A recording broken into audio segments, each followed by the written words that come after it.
Prince Zhao, a deeply cunning and resourceful man, deliberately feigns blindness and lameness. He assumed his bride-to-be was a spy, her mind full of schemes. But Song-gu, whose mind is full of nonsense, constantly clings to him. He wants to unclear meaning, possibly a vulgar or nonsensical phrase related to intimacy. Song-gu was a successful individual in the 21st century, but after being hit on the head by a billboard, he unexpectedly transmigrated into his favorite novel. He was even tasked by an unscrupulous system to marry the disabled prince and help him become the ruler of the world. However, Song-gu refused the mission and discarded the system. Now in this world, he just wants to enjoy life. To escape the marriage, he secretly sneaked out of the He Mansion. Seeing countless business opportunities, he plans to start a business and become the richest man in this ancient era. But he ran straight into a house servants sent to find him. Desperate for freedom, he fled. Reaching a corner, he quickly climbed a tree to escape. But the original body, weakened after nearly drowning, was exhausted after just a few steps. Suddenly, the branch broke. Caught off guard, Song-gu fell, feeling his bones rattle. But when he looked up, a cool, blindfolded, handsome man was right in front of him. In that moment, Song-ji's heart skipped a beat. Blindfolded, in a wheelchair, yet devastatingly handsome, he exuded a unique aura. Wasn't this the sickly Prince Zhao from the novel? His slender fingers sent shivers down Song-ji's spine, and the sexy mole on his neck made Song-gu want to kiss him. "Miss, are you all right?" The deep, melodious voice made Song-gu completely captivated. He was practically drooling, wanting to pounce. Seeing no response, the man sounded a little disappointed. "Miss, did I frighten you?" A guilty Song-gu quickly denied it, desperately suppressing his excitement. But he was puzzled. "I didn't speak just now." "Your Highness, how did you know I was a girl?" The man smiled slightly. "I smelled the fragrance of cosmetics. Men don't usually wear that." Feigning composure, Song-gu chuckled, though inwardly he was smitten. To avoid revealing his identity, he claimed to be a maid from the He Mansion, sneaking out to scout her mistress's future husband. He apologized profusely. The man graciously waved it off. "It's all right, but I have something I might need your help with, miss." Song-gu, always ready to serve his idol, immediately perked up. The man pulled a hairpin from his robes. "It's inconvenient for me to go out, so could you please deliver this hairpin to her? I may be physically disabled and not wealthy, but I will never neglect my wife." After they parted, Song-gu, back in the tree, fiddled with the hairpin. In the original novel, Prince Zhao wasn't the main character, but the least favored ninth prince with no special abilities. He relied entirely on his intelligence to ascend the throne. Prince Zhao was merely a supporting character, helping the protagonist succeed. Not only was he disabled, but he had also outlived several wives. Based on the current plot, he should have already outlived several. If Song-gu married him, he'd probably meet the same fate. He found it superstitious, but so what? They wouldn't meet again anyway. Just then, he heard a commotion behind him.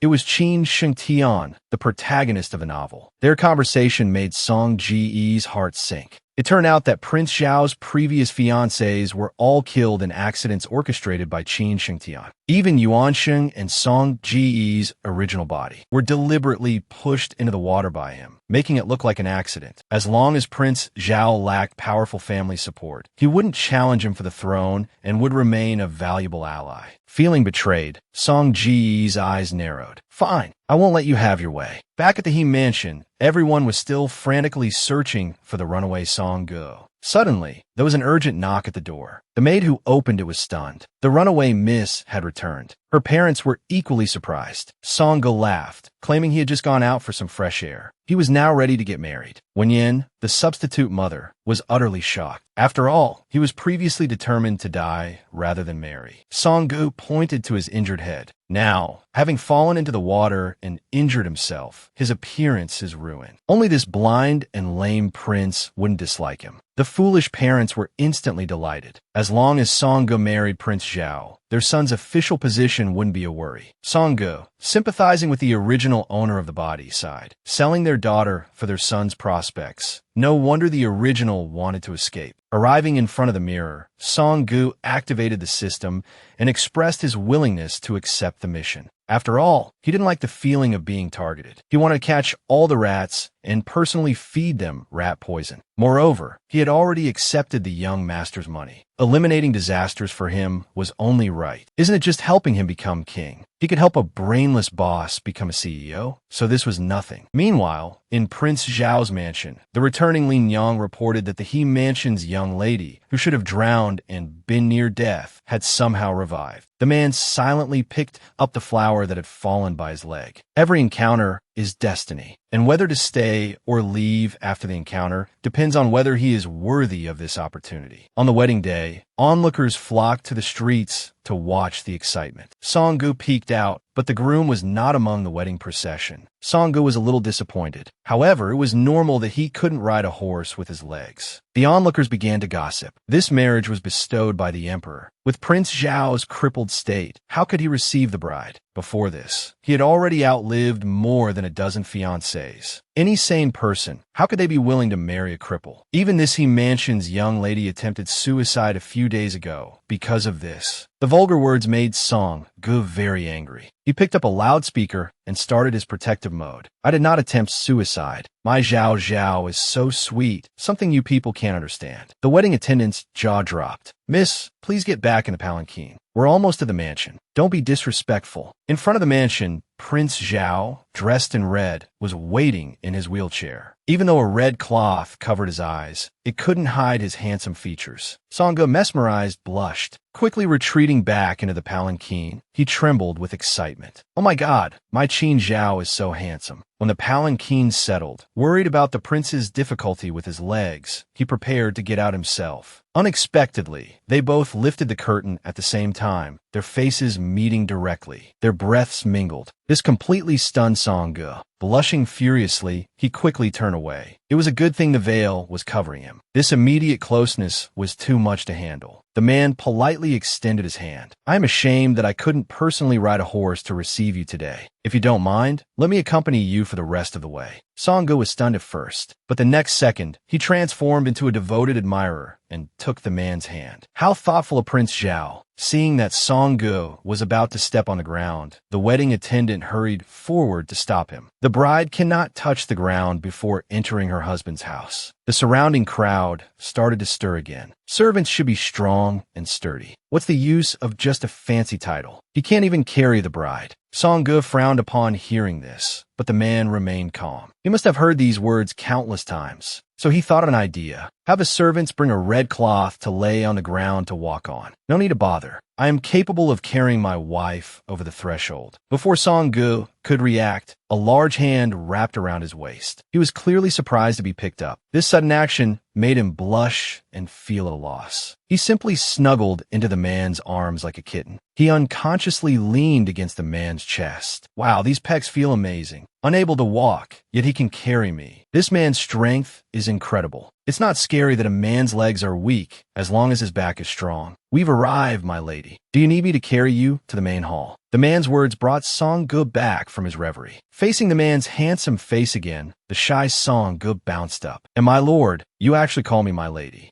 The man chuckled softly. I should have changed my address when we met in the garden the other day. Song-gu. Thinking back to their encounter a few days ago, Song-gu replied, so you really recognize my voice. I thought I disguised it well. Because I can't see, my hearing is naturally more acute. However, I'm quite pleased that Madam didn't flinch after seeing my crippled appearance. A guilty Song-gu stood there, thankful that Prince Zhao was blind and couldn't see his expression. Although Song-gu wanted to escape before, he doesn't anymore. He cheerfully pushed the wheelchair towards the main hall. Let that so-called destined marriage to a guest wife go to hell. In the corner, fifth Prince Qin Shenyang couldn't help but sigh. Prince Zhao lost his legs blocking an assassination attempt on the emperor. I thought he'd at least gain some recognition. Unexpectedly, he's only been given a residence and a wife. They didn't even attend the wedding. Ninth brother, do you think Prince Zhao feels particularly aggrieved? But Qin Shengtian had no interest in such matters. He only felt that Song Ji's ability to smoothly avoid this assassination attempt meant he was definitely not simple. To test him, he ordered someone to secretly scatter pebbles on the path. Then, Prince Zhao, with his excellent hearing, heard the sound and immediately raised his hand to signal the woman to stop. Madam, the path ahead is uneven. Please be careful of your footing. Song Ji's first reaction was that someone was trying to take advantage of the situation to harm the prince. The prince shook his head, indicating he had just heard the sound of pebbles and was afraid she would twist her ankle. But how could Song-gun not understand? He gave a sweet smile and told the prince not to be startled. Then he deliberately stepped on a pebble. Immediately afterwards, he let out a yelp and fell to the ground. He squeezed out tears and cried out in pain. Father and mother, he panicked instantly. What are you doing, throwing yourself on the ground like this? It's utterly embarrassing. Song-gu put on a frail appearance. It seems the emperor's bestowed phoenix crown is broken. Will the He family be punished by His Majesty because of this? Upon hearing this, the two elders immediately deflated. To protect the He family, Father He quickly said it wasn't his fault because he had just seen someone throw pebbles on the ground. This was Uncle Yuan. The male lead, Qin Shengtian, as the instigator, was the first to grab the small servant and asked him what he wanted to do with Prince Zhao. Unexpectedly, this woman forced him to reveal his accomplice with just one move. Since it was Madame who was injured, naturally, Madame will decide. Song-gu deliberately put on a frightened appearance. Sob, I am but a woman. How can I give orders for the prince? It's up to you, your highness. The prince indulgently said, it's all right. Song-gu called out in a high-pitched voice, your highness. Prince Zhao responded, Madam. The onlookers, nearly drowned in the saccharine display, were speechless. What are these two doing? The fifth prince stepped forward to interrupt and suggested cutting off one of the servant's arms. Song-gu, in full dramatic mode, threw himself into the prince's arms. Fifth brother, how cruel. While acting, he didn't forget to take the opportunity to grope the prince's abs. Such a good opportunity to cop a feel was simply too wonderful. I appreciate your kindness, brother, but my wife is kind-hearted and doesn't like to see blood. He directly ordered the servant to be expelled from the residence. Unexpectedly, the fifth prince mocked him for being cowardly. His wife fell like that, and he can still tolerate it. What a wimp. The surrounding onlookers echoed, this Prince Zhao is useless. However, Prince Zhao remained unfazed. He knew the other prince was deliberately trying to escalate the situation. I'm already very grateful that you two brothers could attend my wedding. I only want the wedding to proceed smoothly and don't ask for anything else. Ninth Prince Qin Shengtian pretended to be benevolent and exchanged a few pleasantries. Then, disregarding the fifth prince's objections, he personally threw the servant out of the residence. While on the surface, he was venting anger for his seventh brother. In reality, he didn't want the servant to fall into the fifth prince's hands. He looked meaningfully at the terrified woman. It seems it was quite a coincidence that she didn't drown. A timid and foolish wife like her, only thinking about pleasing her husband's family, even staying by that coward Prince Zhao's side, won't amount to much. However, under the veil he couldn't see was Song Ji's look of disdain. This is just the beginning, isn't it? And Prince Zhao's innocent act made him fall head over heels. Then, a barrage of inner praise followed. The prince was a little surprised. Madam, don't you blame me for not standing up for you. Song-gu shrugged indifferently. As a simp, why would I need anything else? The prince was dumbfounded. What are these simp and anything else you speak of? An embarrassed Song-gu quickly changed the subject. Just now, I accidentally revealed my face from under the veil. Your Highness didn't blame me either. After all, everyone says that a woman who reveals her face before the ceremony is improper. No, the anxious prince denied repeatedly. He then grabbed the woman's hand, saying he had never thought that way. But realizing his forwardness, he quickly let go. The man blushed shyly. I will unveil you again when we enter the bridal chamber. Hearing this, Song-gu blushed to the roots of his hair, embarrassed by the thought of the bridal chamber. After the wedding ceremony, the long-restrained Song-gu flopped onto the bed. I didn't expect getting hit by an advertisement would land me such a handsome husband. This is amazing. And the key is, he's that rare, abstinent type, a true gentleman. He's so polite, he doesn't act like royalty at all. He recalled their parting. The man had leaned close to his ear and whispered, as soon as I'm done with the wedding banquet, Qin Zhao will come to be with you, my wife. Thinking of this, Song Ji's face flushed crimson. Did this mean he could openly do what he wanted to do?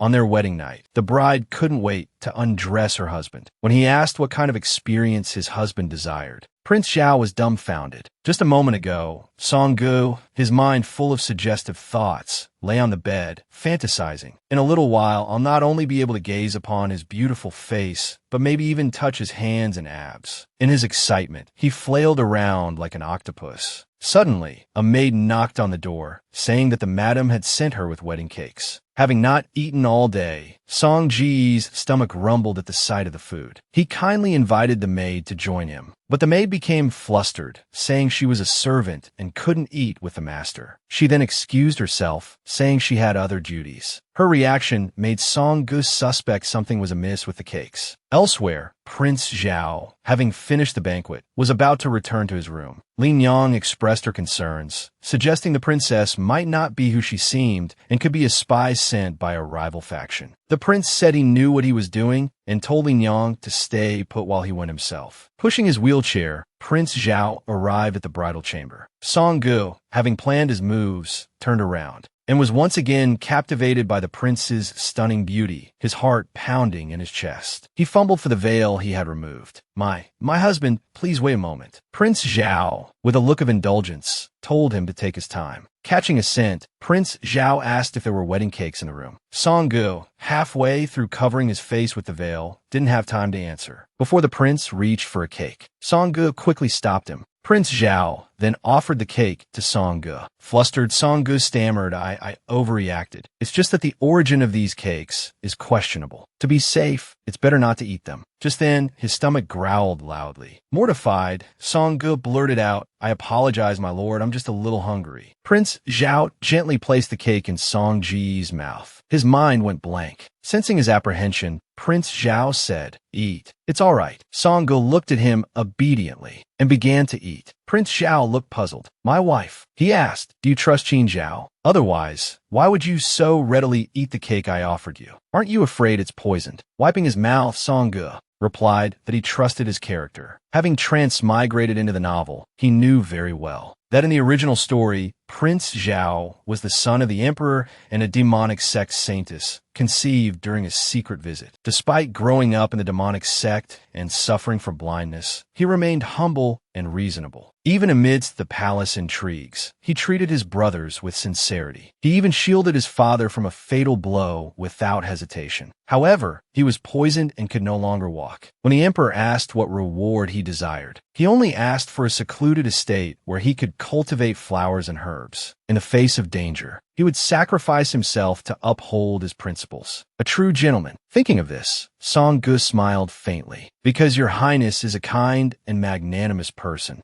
And as you can see, I was right. I ate the cake, and I'm perfectly fine. Not poisoned at all. His answer stunned Prince Zhao. But Qin Zhao is not as good as you say. I am a cripple. I cannot be like other men. I will only bring you shame and ridicule. It's a pity you married me. Song Gu instantly bristled at the words, but couldn't direct his anger at Prince Zhao. Whether it's fortunate or unfortunate, this little maiden knows in her heart. With that said, he was about to continue eating. When Prince Zhao heard him bite into the pastry, he panicked. He fumbled his way to Song Gu, urging him to stop. He frantically shoved his hand into Song Ji's mouth, telling him to spit it out. Not all the pastries on the plate were non-poisonous. The pastry lodged in his throat. Song Gu felt extremely uncomfortable. With a retching sound, he vomited everything, including what he had just swallowed. After rinsing his mouth, he mumbled. Thankfully, he hadn't swallowed that last bite. It seemed that the maid truly had ill intentions. Fortunately, Prince Zhao had the ability to detect poison by smell. He inquired if Song Gu was a maid who came as part of the dowry. But Song Gu didn't want to discuss that now. After all, the wedding night is precious. This little maiden would rather have her husband take the lead and drink the nuptial wine with me. Prince Zhao blushed, surprised by her eagerness. Today is our wedding day. I will not mistreat you, my wife. Prince Zhao slowly lifted Song Ji's veil.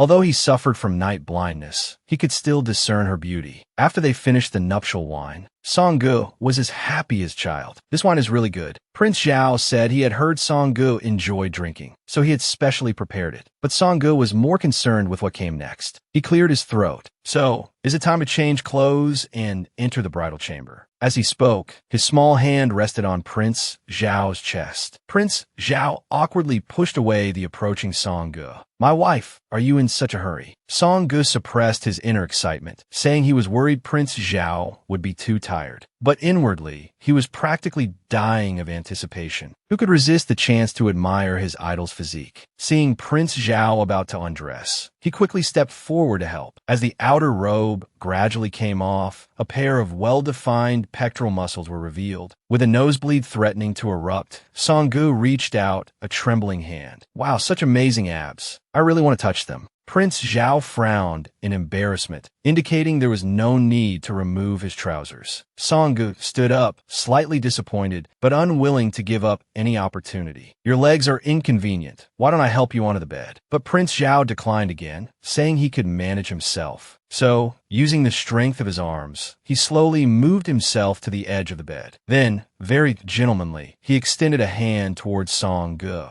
My wife, you can come over now. Song-gu was completely smitten. He tossed his clothes aside and rushed over impatiently. In the original novel, Prince Zhao was completely abstinent, so there was no need to worry about being forced into anything, especially since he couldn't even see. It was a perfect opportunity for some harmless fantasizing. He urged Prince Zhao to rest early, so they could quickly get to the fun part. Prince Zhao's lips curved into a slight smile. But doesn't my wife want to do something else? Song-gu was momentarily confused. Then, excitedly, he made a large heart shape with his hands. What does my husband want? A little teasing. 69. Or something even more exciting. A flirty girl accidentally transmigrates into a novel, waking up to the sight of enticing 8-pack abs. Reaching out a trembling hand, her blood instantly rushes. On their wedding night, the girl urges her husband to rest early because she knows that in the book, Prince Zhao is completely abstinent and has no interest in marital relations. But Prince Zhao suddenly reminds her that there's something they haven't done yet. Song-gu is taken aback. Are those clear, watery eyes truly unable to see anything? He tentatively waved his hand back and forth in front of Prince Zhao's face. He noticed that Prince Zhao's pupils didn't focus, just like a blind person. Thinking that Prince Zhao had finally gotten the hint, he excitedly made a heart shape with his hands. So, what does my husband want to do? 69. A little teasing. Or something even more exciting. Prince Zhao's expression turned serious. I wanted to remind my wife that we have not yet performed the hair binding ritual. What does 69 mean? Is there something you wish for me to do? Song-gu was mortified. He quickly pulled out scissors to perform the hair binding ritual. After they each cut a lock of hair, Prince Zhao leaned close to his ear. I will treat you even better from now on, my wife. We will be loving and harmonious without suspicion. Song-gu moved and embraced him.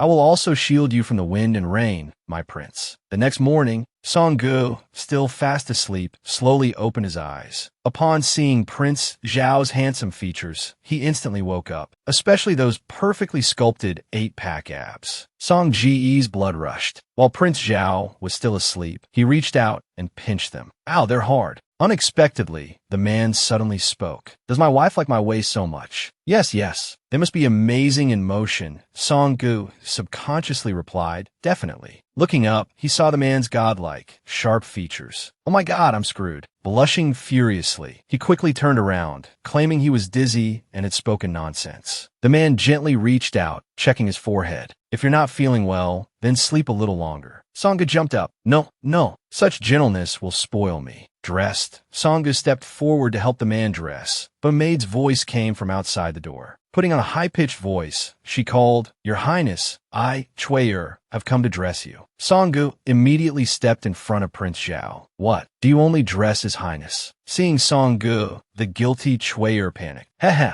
Surprised I wasn't poisoned to death by the shebang. Chue-er quickly averted her gaze. I don't understand what Madam is saying. I thought Madam was still asleep, so I only brought one set of clothes. Song-gu laughed, feigning ignorance. Then you don't need to trouble yourself in the future. Helping my husband dress is my favorite chore. The man behind him took in the entire scene. At the dining table, the man spoke directly. I said before that I would ensure my wife lives comfortably and peacefully here. This is not just lip service. If Chue-er is indeed a problem, my wife can decide to expel her from the residence. Song-gu was instantly overwhelmed with happiness. However, it wasn't out of kindness that he hadn't expelled her. Rather, he felt there was something fishy going on and want to play the long game. The man was puzzled and asked him what he meant. Song-gu explained, someone is trying to profit from this. Chwae poisoning me was simply to take the position of princess consort. If I had eaten the poisoned shibing yesterday, I would certainly have died from the poison this morning. And Chwae knows that your highness, being blind and with a leg injury, is unable to consummate the marriage and wouldn't touch his new bride. So, she appeared early this morning under the guise of dressing you, wanting to prevent you from coming into contact with your deceased wife. This also explains why she only brought clothes for your highness. Because the dead don't need clothes. Lin Yang found this absurd. We're not fools. How could we let a maid replace the mistress? Song-gu chuckled. Sister, before this morning, you probably didn't know what I looked like, right? Did you only see a Song-gu with heavy makeup and a veil?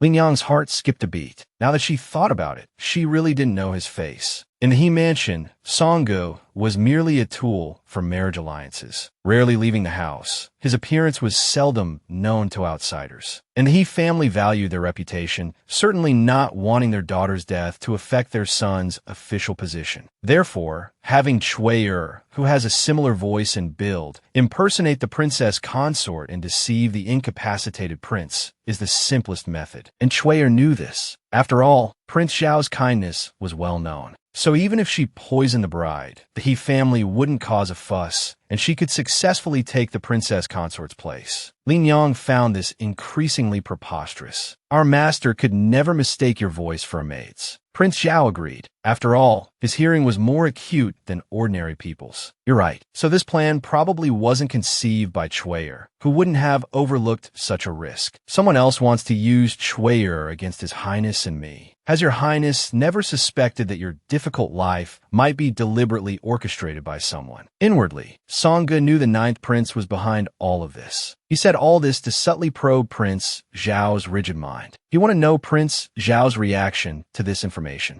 If he was the righteous gentleman described in the book, Song-gu would be completely honest and wholeheartedly support his claim to the throne. Then the man spoke. I don't know why my wife is saying these things. However, I have never felt that my current life is difficult in any way. On the contrary, the people around me are very caring. Every day is peaceful and tranquil, and I am incredibly grateful for that. Song-ji's heart skipped a beat. This answer was exactly what he wanted to hear. This foolish and naive Tianshan, Snow Lotus man. He was simply irresistible. He laughed heartily, saying he was being overly sensitive. Then, he deliberately picked up his plate and left the scene. His playful manner made Prince Zhao laugh. Lin Yang was shocked. This was the first time she had seen her master laugh so heartily. Prince Zhao watched Song-ji's retreating figure. Madam has managed to survive until now. Truly remarkable. It would be a pity to let her die. He then ordered Lin Yang to deal with Chwae. Don't kill her directly. Just ensure she won't breathe a word to ninth brother in the future. For someone like you, the once infamous 100 poison madam of the Jianghu, this should be child's play. The woman bathing was actually trying to trick her blind husband into joining her. Then she could take the opportunity to do as she pleased. But she didn't know that her blind husband could actually see everything. Faced with the woman's alluring figure, Prince Zhao could only grit his teeth and pretend he saw nothing. Just now, Song-gu, noticing the hot water prepared in the room, had jumped in without hesitation. Unexpectedly, a maid's voice came from behind him. This servant has prepared the bath water for your highness. Even though Prince Zhao repeatedly refused, she persisted. This servant is Mrs. Dowry Maid. It is my duty to attend to your bath. But just as she finished speaking, she saw Song-gu sitting in the tub, looking quite pleased. Chwae's heart skipped a beat. Miss, weren't you just reading in the study? How can books compare to my husband's company? Do you not want me here? The flustered Chwae wanted to say something more, but Song-gu glared at her repeatedly. I will attend to His Highness's bath. You may leave. The persistent Chwae wanted to argue further, but a single look from Song-gu sent chills down her spine. I'll take my leave then. When only the husband and wife remained, Song-gu stared intently at Prince Zhao for a long while. Prince Zhao coughed awkwardly, a sense of foreboding washing over him. Sure enough, Song-gu laughed and said, while the water is still warm, Your Highness, please come and bathe. Since my beautiful husband can't see, he won't know I'm already in the tub. I can even enjoy Anyang Yer. But Prince Zhao politely declined, saying he could manage on his own. After all, he only suffered from night blindness. He could see clearly in well-lit areas. But the unaware Song-gu wouldn't give up this chance to feast her eyes. No, what if my husband slips? Prince Zhao slowly removed the silk blindfold from his eyes. He heard Song-gu directing him from behind. Walk to your left, your highness. I'll hold on to you. But when Prince Zhao turned around, he saw the woman standing there, dripping wet. Even wrapped in a towel, her exquisite figure couldn't be concealed. Husband, come here quickly. Prince Zhao was instantly dumbfounded. Frozen in place, he didn't know what to do. Seeing him motionless, Song-gu became a little anxious. Husband, you need to come a little closer, otherwise I can't hold you. Feigning composure, Prince Zhao was speechless. She's already in the tub, yet she's still inviting me in. What is this woman trying to do? He gulped nervously. To avoid being discovered that his blindness was a ruse, he had to steel himself and reach out his hand. When his hand touched her wet hand, he deliberately asked why her hand was wet. The clever Song-gu replied that she had tested the water temperature for him. Unwilling to bathe together but forced to feign blindness, Prince Zhao started making excuses, saying his legs were weak and he needed help getting in. He figured if he touched the water on her body while helping her, he could use that as proof she was already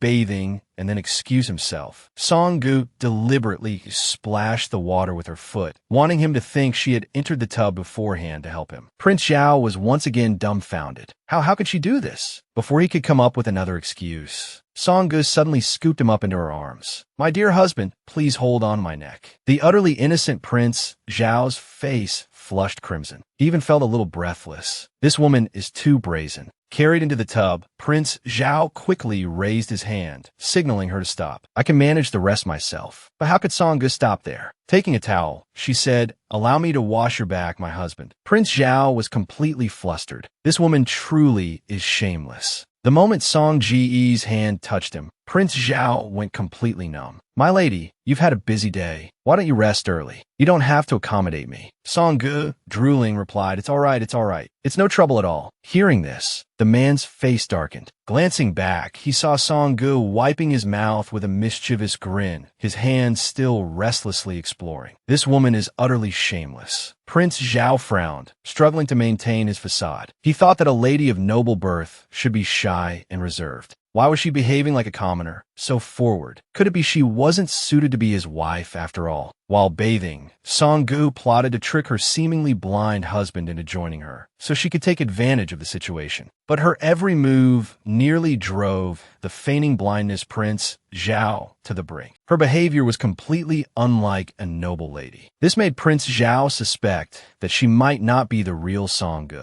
Could it be that her displayed loyalty was all a ruse to gain his trust? To determine if she was an enemy spy, Prince Zhao decided to observe her for a few more days. If she couldn't fulfill her duties as his princess consort and be of use to him, it wouldn't be too late to execute her. The next second, a stinging sensation on his neck snapped him back to reality. He turned around in alarm. My lady, what were you doing just now? Prince Zhao was internally mortified. This woman dared to pinch my mole. Meanwhile, Song-gu was inwardly delighted. That little mole is just too sexy. I couldn't resist. She looked at him with an innocent expression, claiming she thought it was a speck of dust and tried to wipe it off. Prince Zhao mentally facepalmed. This woman always has an excuse ready. Song-gu stood up awkwardly. I've finished washing your back. I'll leave now. As she stepped out of the bath, she nearly exposed Prince Zhao's pretense. His face flushed crimson as he quickly turned away. Heavens, please spare me. Chui'er, hiding outside the room, witnessed everything. I should be the one by Prince Zhao's side, not Song-gu. I will replace you sooner or later. However, a dark shadow flitted past, unseen behind her. The next morning, Chui'er retrieved a packet of powder. She mixed it into Song-ji's favorite red date and lotus seed soup. As she fantasized about becoming the princess consort, Lin Yang suddenly appeared behind her, asking what she was doing. Chui'er quickly hid the remaining powder behind her back. Counting on Lin Yang's failing eyesight, she tried to bluff her way out. If I can make her my accomplice, my plan will go even smoother. She casually picked up the bowl of soup. I saw you were tired, so I wanted to help with the chores. This soup is for the master and mistress. I'll just deliver it to them. But Lin Yang, a master of poisons, could detect the problem with a single sniff. Lin Yang Smirka, you're such a thoughtful girl. Since you're so considerate of me, I should be kind to you as well. Why don't you have this bowl of red date and lotus seed soup? Chui'er's heart skipped a beat. As Lin Yang approached, Chuier backed away in fear. No thank you. This is specially made for the mistress. I couldn't possibly. But before she could finish, Lin Yang grabbed her head. Chuier was forced to drink the soup, protesting weakly. You have to drink it whether you like it or not. I heard everything you said outside the window last night, you little hussy. Trying to play your little borrowing a knife to kill someone trick in front of me. When it comes to poison, you're still a novice compared to me. Meanwhile, in the back garden, the newlyweds were enjoying their breakfast. Song Gu offered Prince Zhao a steamed bun, saying it was delicious and he should try it. Prince Zhao, pretending to be blind, poked around his plate, perfectly avoiding the bun. Song Gu burst out laughing. I'm sorry, my fault. Inwardly, she was charmed by his adorable act. Prince Zhao feigned embarrassment. It's not your fault, my lady. It's my problem. Song Gu, wanting to tease him, picked up the bun. Let me feed you then. That's inappropriate, he said, blushing. But Song Gu had already moved closer and told him to open his mouth. Prince Zhao was speechless but complied and ate the bun. The two continued their playful charade. Then Prince Zhao mentioned that the next day was the traditional post-wedding visit to her family. He would do everything he could to make it go smoothly. Song Gu then remembered her nominal parents. It seemed it was time to start working on the main quest. To think, I, Song Gu, am now a married woman. Early the next morning, Chuier tearfully pleaded with Prince Zhao to take her along to the He Mansion. But Prince Zhao flatly refused. Chuier was stunned. Distraught, she rushed to Song Gu pleading, Miss, please. But before she could finish, Lin Yang suddenly appeared behind her. There's still a lot to do at the manor. Don't always think about going out. Lin Yang's single glance silenced Chuier, forcing her to return to the manor. The strange interaction between the two made Song Gu suspicious. What did Lin Yang do to make Chuier so afraid? He turned to remind Prince Zhao, one should always be wary of others. But the prince simply smiled. My wife, you can only trust Lin Yang. She grew up watching me and is honest, kind, and treats everyone well. I believe she can guide Chuier back to the right path. Song Gu was speechless. Chuier in front of Lin Yang was like a fish on a chopping block. This man must have some misunderstanding about honest and kind. Song Gu, who felt the prince was too naive, still couldn't be at ease. Your Highness, trust me, this isn't that simple. But the prince suddenly reached out and interrupted him. In his next words, it completely captivated Song Gu. A woman is forced to marry a blind and crippled prince, yet she's happy every day. Little does she know, the little white rabbit in her eyes is actually a big bad wolf. Yet she still worries about the naive prince, reminding him to be wary of those around him. The prince deliberately interrupted him. My wife, why are you still calling me your highness? Shouldn't you change your address? Song Gu, successfully charmed, perked up. Then how would you like me to address you? The prince pretended to be shy. Anything but your highness is fine. Song Gu thought for a moment. Calling you husband is like calling you hubby in public. It's a bit embarrassing. Looking up, he saw the prince looking at him expectantly. Song Gu suddenly felt shy. Then how about I call you Zhao? And you can call me Song Gu, all right. The prince's sweat dropped. This address seemed a bit too sweet. He nodded helplessly. As you wish, my wife. Song Gu giggled, covering his mouth, then whispered in the prince's ear, Zhao. Zhao, Zhao. The prince was a bit speechless, but still responded indulgently, my wife. Please stop teasing me. Arriving at the He Mansion, they saw Lord and Lady He waiting at the entrance. Lady He enthusiastically welcomed the prince. It's our He family's blessing that you married my good-for-nothing daughter. If she does anything wrong in the future, your highness, please feel free to punish her. Song Gu rolled his eyes, saying all this just so he doesn't implicate the He family. Huh.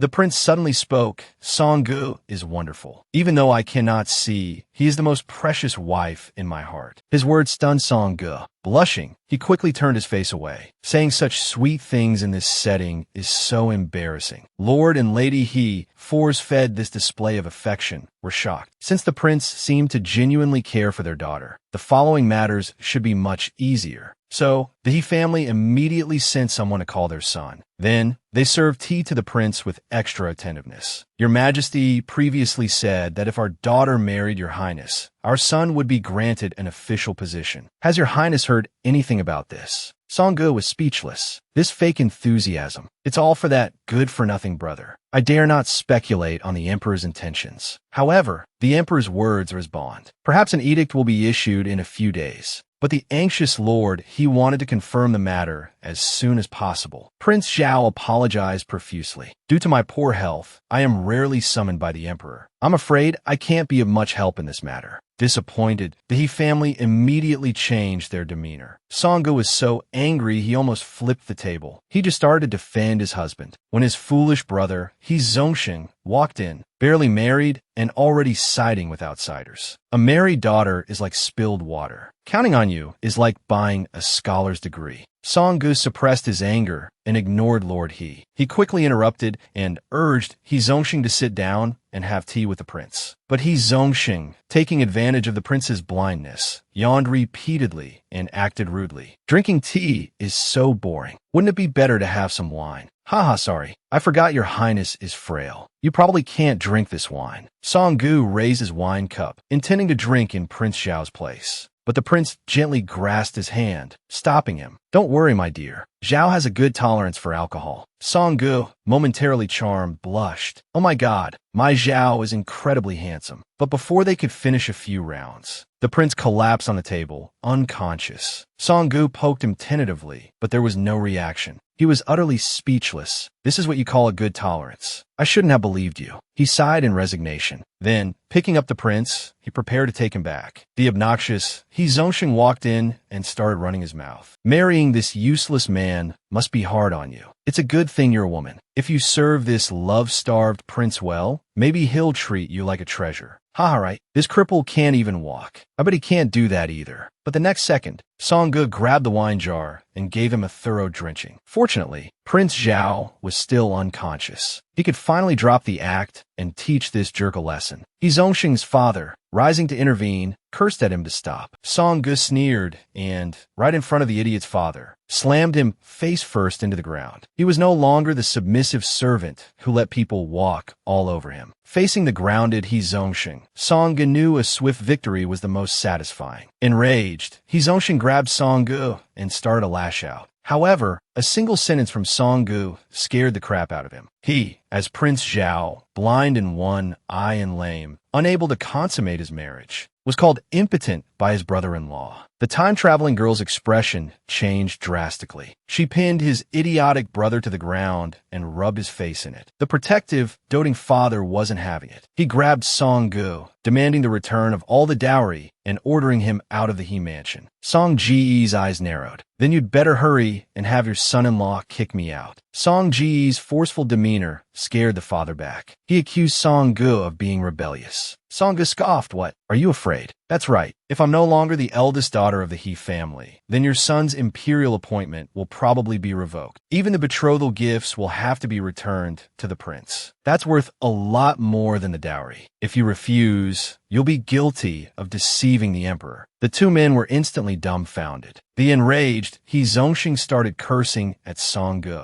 But Song-gu placed a foot on a stool, a mere 0.1 millimeters from He Zongxing's crotch. He Zongxing nearly wet himself in terror. Song-gu stared at him intensely. I say, young master, you need to recognize your place and who holds the power in this transaction. As a member of a merchant family, don't you even understand this basic principle? A moment later, Song-gu presented a contract. He would return the entire dowry, but the He family could make no demands of Prince Zhao's mansion for 3 years. Otherwise, they would pay 10 times the amount. The greedy father signed without a second thought, thinking Song-gu was an idiot, all that threatening just to give him money. But for Song-gu, anything that could be solved with money was a small matter. After all, he was going to help Prince Zhao ascend to the throne and couldn't be bothered with these insignificant obstacles. On the way back to the mansion, Song-gu saw the prince holding his head, looking uncomfortable. Your Highness, are you all right? The prince said he was just tired. My dear, you're calling me Your Highness again. Song-gu was momentarily taken aback. Then he laughed. Sorry, it's a habit, but I'm truly touched that you stood up for me today, my husband. But please don't do that again. Drinking too much is bad for you. We are husband and wife. We should help each other. Besides, haven't you always been standing up for me? However, behind the eye patch, the prince's gaze was scrutinizing. The current Song-gu was indeed a different person from the one he saw when he pretended to be drunk. Back in their room, after a long day, Song-gu flopped onto the bed. The preparations were complete. Tomorrow, he could finally start the main mission, restoring Prince Zhao's mansion. A faint scent of tea drifted to his nose. He happily rolled around in the blankets. Zhao smells so good. Just then, a creaking sound came from behind him. Embarrassed, Song Ge jumped to his feet. Did Prince Zhao want to rest? He felt a surge of panic. He hoped Prince Zhao hadn't noticed anything. Blushing, Prince Zhao took out some papers and handed them to him. Starstruck, Song Ge took the papers, showering him with praise. Your handwriting is so beautiful, my husband. When he saw what was written, his jaw dropped. Prince Zhao was actually giving him all his land, property, and monthly income. Song Ge was completely stunned. Are you planning to renounce the world and become a hermit? Prince Zhao smiled indulgently. He said he had no intention of becoming a hermit, and that he should give these things to his wife. Song Ji's heart sank. This was bad.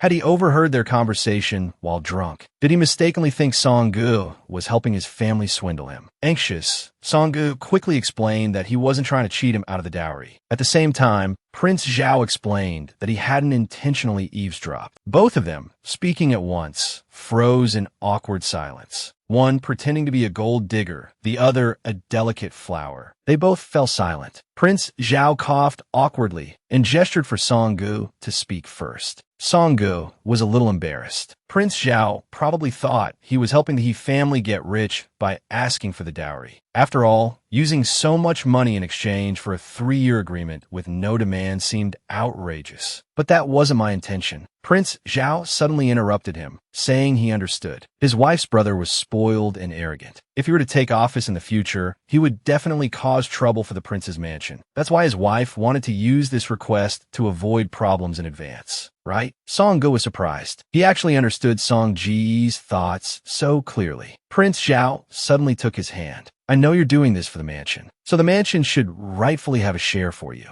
I'm very comfortable entrusting these funds to you. But in reality, he was using this as a test to see how Song Ge would respond, and his answer would determine whether he was worthy of staying in the prince's mansion. He was cunning and decisive, yet he deliberately pretended to be a sickly, fragile flower just to lull his enemies into a false sense of security. However, the emperor's son made him wary, so he took out all his assets to test Song Ge.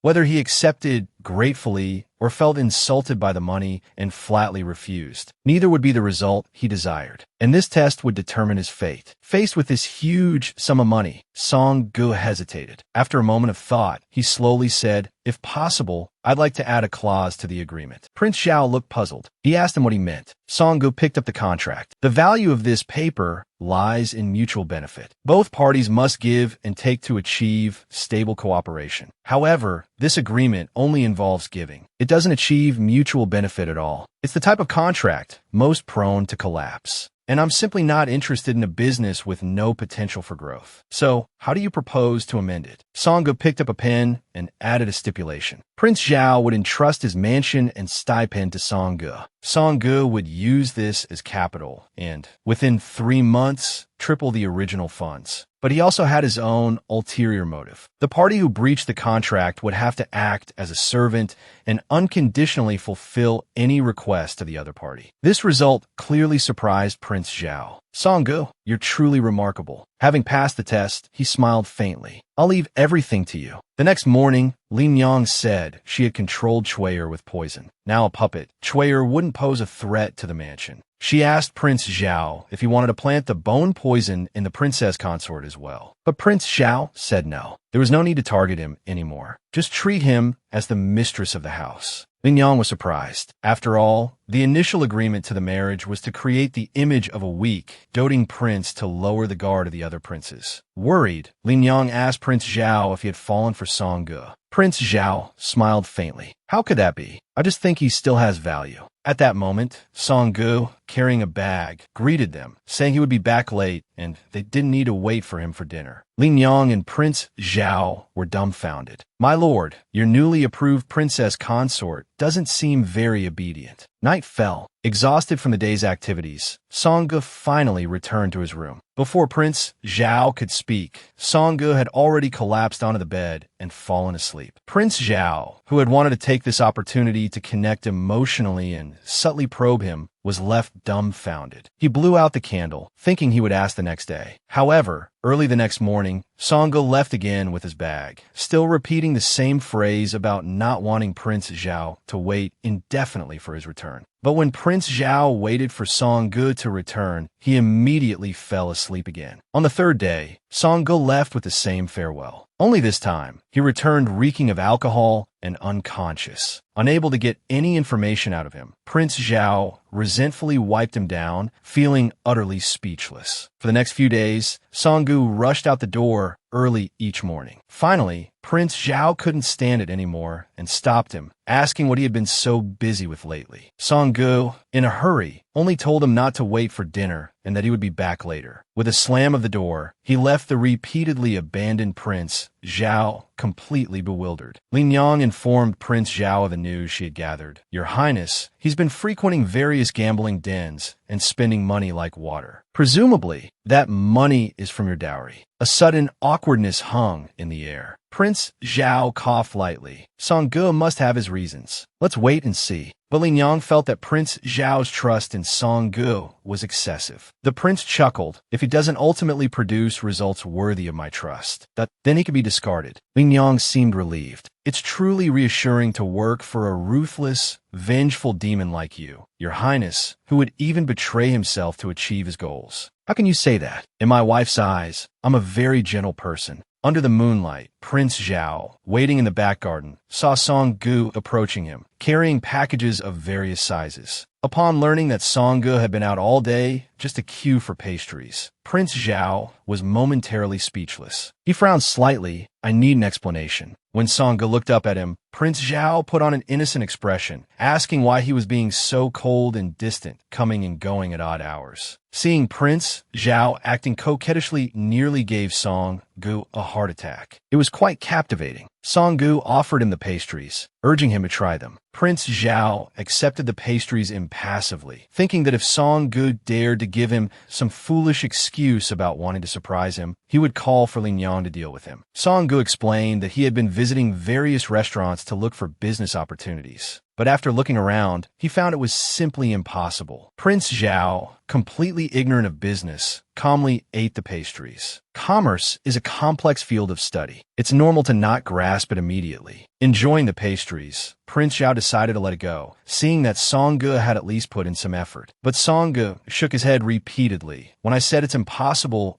I wasn't referring to myself, but to the business environment here." He then listed the flaws he had observed, summarizing that it was difficult for restaurants here to thrive. However, after his investigation, he concluded that opening a fruit tea and dessert shop would be very profitable. But Prince Zhao found him presumptuous. After all, he had previously investigated Song-gu. Although his family had been in business for 3 generations, Song-gu himself had never managed a single shop. So, he kindly warned Song-gu about the risks involved. After all, tea houses were mostly frequented by men discussing business. But Song-gu was determined. "Fortune favors the bold, Your Highness. Just wait 10 days. Seeing Song-ji's stubbornness, Prince Zhao could only acquiesce. Suddenly remembering something, he asked, "Are you going out again tomorrow, my dear?" "Perhaps we could. Not go. It would be nice to finally get some rest and catch up on sleep." Having his invitation cut short, Prince Zhao could only pitifully swallow the rest of his words. "Sleep well then." However, early the next morning, Prince Zhao was once again exasperated. He woke up to a very tricky situation. Namely, how to extricate himself from his soundly sleeping wife, who was sprawled on top of him. The worst part was that he was starting to feel aroused. The recently awakened Prince Zhao stared at Song-ji's unrestrained sleeping posture, utterly speechless. He thought back on everything that had happened recently, and this woman before him. That was completely different from the information he had gathered. Their personalities were practically opposites. Not only did she lack any trace of demureness or restraint, she frequently used strange, unfamiliar expressions, and quite domineering. At this moment, Prince Zhao suddenly froze. Why did he use the word domineering? But he thought a woman of her status couldn't possibly be so fanatical and loyal to a cripple like himself. "Song-gu, what are you hiding? What is your purpose in approaching me?" But the next second, the woman flipped over and pinned him down, drool dribbling from the corner of his mouth. He kept muttering about Chao Tian Xing air. The prince was bewildered. What the hell was Chao Tian Xing air? But he couldn't afford to think about that, because his body, at this moment, was undergoing a change. Although his legs were paralyzed due to poisoning, this didn't affect other matters. The prince was in turmoil. He was struggling with whether or not to wake Song-gu. But if he woke him, how would he explain this situation? Say he was a normal man, and then be questioned about why he hadn't produced an heir. Thinking of heirs, Prince Zhao's eyes suddenly dimmed. He thought of the tragic experiences of his childhood. His mother, on her deathbed, had repeatedly urged him to return to the capital to find that man and take away everything he cared about to avenge her. At such a young age, he had witnessed his mother being consumed by fire. Since an heir was destined for tragedy, why should one be born at all? The painful memories caused the prince's body to gradually calm down. He reached out, trying to wake the woman. "What's wrong?" Song-gu mumbled with his eyes closed. "I'm designing eyebrows. I have to write it down before I wash up. I'll forget if I wake up suddenly." At this moment, Song-gu suddenly felt a chill down his spine. Suddenly jolting awake, he sat up abruptly. He thought he was dreaming of cuddling with the beautiful Zhao. Unexpectedly, the real person was right in front of him. He punched himself hard to stay calm. Embarrassed, he apologized. "I'm so sorry. I've been really tired lately, so I haven't been sleeping well." Prince Zhao said it was all right, but subconsciously moved his body outwards, thinking, not sleeping well, more like extremely restless. Seeing Prince Zhao about to get out of bed, Song-gu immediately stepped forward to help him. Wanting to ask Prince Zhao for a favor, he gave a charming smile. "Husband, after you finish breakfast, could you spare some time for me? Help me choose some ingredients." The prince was speechless. He thought she wanted to spend some time with him, but it turned out to be for work. After breakfast, Song-gu brought a large basin of tea. This was the oolong tea he had brewed the night before and cold brewed in the cellar. Then he took out the peaches he had picked earlier, complimenting the prince's gardening skills. "You can actually grow such juicy peaches." After some mixing, a cup of sweet and refreshing peach oolong tea was ready. Song-gu, full of anticipation, handed the fruit tea to the prince to taste. But the prince suddenly froze. He felt that this thing was a bit disgusting. After all, he had never drunk cold tea, let alone cold tea mixed with fruit puree. How could this possibly be good? But after taking a sip, his taste buds were hit by a unique sweetness. Song-gu quickly asked him how it tasted. Prince Zhao said the taste was unique, just a little too sweet, and too much peach pulp, which completely masks the delicate fragrance of the tea. After saying that, he remixed the fruit tea and let Song-gu try it. Song-gu started swooning. "Haha. If I drink this directly, it counts as an indirect kiss, right?" After taking the cup, Song-gu took the opportunity to lick the rim, then gulp, gulp, gulp, drank it all down, making the prince watching him sweat drop. What was he doing? But the next second, the delicious fruit tea made Song-ji's eyes sparkle. "The taste is almost exactly the same as what I drank back home." It turned out that although he remembered the modern recipe, he was a complete disaster in the kitchen. Prince Zhao was puzzled. He had investigated the He family for 3 generations. They had all lived in the capital. So where was this hometown he spoke of? He feigned nonchalance and asked what Song-gu planned to do next. Song-gu chuckled. He only needed the high-quality water from the prince's mansion courtyard and the flowers and herbs that could be used for tea. And finally, he needed to rely on the prince's calligraphy. Arriving at the study, Song-gu asked Prince Zhao to write a signboard with his personal jade seal. Using the prince's favorite tea as a selling point to attract people to come and taste it, thus creating a star effect. Hearing star effect, Prince Zhao was completely confused. Song-gu explained that it was a kind of psychological suggestion. It's like, even if I can't become the prince, at least I can taste the tea he likes to drink, allowing people to realize the beautiful vision of peeking into the lives of the royal family. In short, what we sell is more than just food. Do you understand? At this moment, Prince Zhao was certain that Song-gu was completely different from the rumored He family's young lady who only knew how to write poems and couplets. The truth is, he's someone who will use any means necessary, a truly ruthless individual. But if he's not the He family's biological child, then why did the old man he negotiate with him before? Well, I'll just have to continue probing. Lost in thought, Prince Zhao finished writing the signed song Gu requested. Song-gu, like a little fanboy, showered the prince with praise. The original novel didn't lie. Aside from his disability, Prince Zhao truly is perfect. Song-gu secretly giggled, thinking that he and Prince Zhao were the perfect roommates. How could their relationship? Suddenly, the prince's brush stopped. Trembling all over, covered in cold sweat, the prince looked to be in pain. Seeing this, Song-ji's heart instantly tightened. What's wrong with him?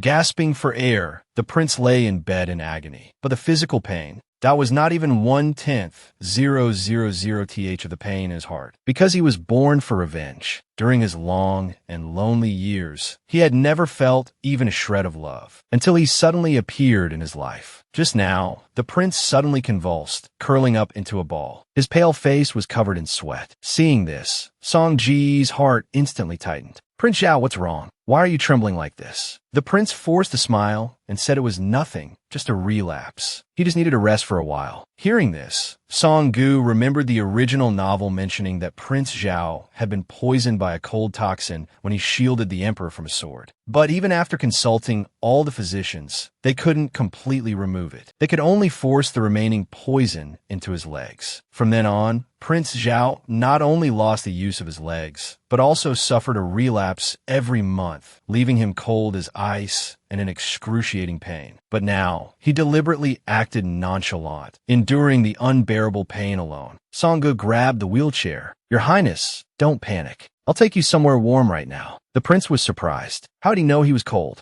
At this moment, Prince Zhao became suspicious again. His legs weren't permanently damaged. They were just frozen by the cold toxin. He discovered this while repeatedly attempting to dispel the cold energy. No one knew about this, but Song Gu seemed to know. He knew the truth that even the emperor and the imperial physicians hadn't figured out. Song Gu brought thick blankets to keep the prince warm, and then rushed out the door without looking back. Left alone, Prince Zhao lay there in discomfort. He forced himself to sit up and try to circulate his energy, but his mind couldn't stop racing. He thought Song Gu must have left because he was a burden. He was getting delirious. When the steam forcibly broke through the frozen meridians, it was like countless invisible threads pulling at his body. After exhausting all his strength, the prince collapsed heavily. This was the only way to restore his legs. But this time, he felt more alone than ever. Helpless. Since childhood, he had always told himself that the only one who could help him was himself. Even his wife wasn't worthy of his trust. But just then, the closed door opened again. Song Gu came running in, carrying a bathtub bigger than himself. Prince Zhao stared in disbelief. He propped himself up weakly and asked what Song Gu was doing. Song Gu told him to just lie down and not worry about anything else. The confused prince looked on. Song Gu chuckled. "Since it's a cold toxin, of course we need to keep you warm." He had considered trying the method from the book, where they relied on each other for warmth. But he had no confidence in his own body temperature. So, relying on external heat was more reliable. The prince secretly observed his every move, realizing that Song Gu intended to raise his body temperature with a hot bath. He had never tried this before, afraid of others discovering his weakness. He always endured it silently alone. Accustomed to being guarded, he kept telling himself that Song Gu was just putting on an act. Maybe Lin Yang was right. Perhaps Song Gu was a spy sent by someone else. Thinking carefully, it didn't make sense. If Song Gu was truly just trying to gain trust, he could have simply stayed by Prince Zhao's side and cared for him. There was no need to go through so much trouble doing these unnecessary things. Meanwhile, the clueless Song Gu was still struggling to start a fire. He struck the flint and steel repeatedly, but no sparks appeared. Prince Zhao was utterly speechless. He couldn't help but remind Song Gu to use tinder before adding the firewood. Having received the instructions, Song Gu quickly got a fire going. As a modern man, he found it fascinating. But Prince Zhao was sweating. This woman was clearly a pampered young lady. If she were a spy, how could she not even know how to light a fire? After starting the fire, Song Gu diligently carried basin after basin of water to pour into the wooden tub. By this point, Prince Zhao was in too much pain to think and could only continue trying to use the steam to clear his meridians. Song Gu, having filled the tub, waited for the water to heat up. Suddenly, Prince Zhao's heart skipped a beat. Song Gu had pressed himself against Prince Zhao like a human heating pad. The sudden action made Prince Zhao's pale face flush crimson. He shyly said there was no need for that, but Song Gu said it was fine, explaining that it might warm him up a little. But when he inadvertently touched Prince Zhao's cheek, he was stunned. His face was icy, like thousand-year-old snow. He had only read descriptions in novels before, but the reality was shocking. Did Prince Zhao have to endure this near-death experience every month? With that thought, Song Gu rushed out the door again. Prince Zhao, who had finally found a sliver of support, felt his hopes plummet. He figured Song Gu must have been scared off by his extremely low body temperature. He told himself not to hope anymore. After all, he had gritted his teeth and endured it before. Everyone abandoned him anyway. He was used to it. He had no right to feel disappointed. Prince Zhao hugged himself tightly. Just endure it a little longer. Everything would pass. A moment later, Song Gu returned and pushed open the door. He told Prince Zhao to get up and drink the ginger and brown sugar tea he had just made. But Prince Zhao was too cold to speak, let alone get up. Seeing the puffs of cold air escaping his lips, Song Gu realized that Prince Zhao was too cold to move. So he went forward and helped Prince Zhao lean against him. While helping him drink,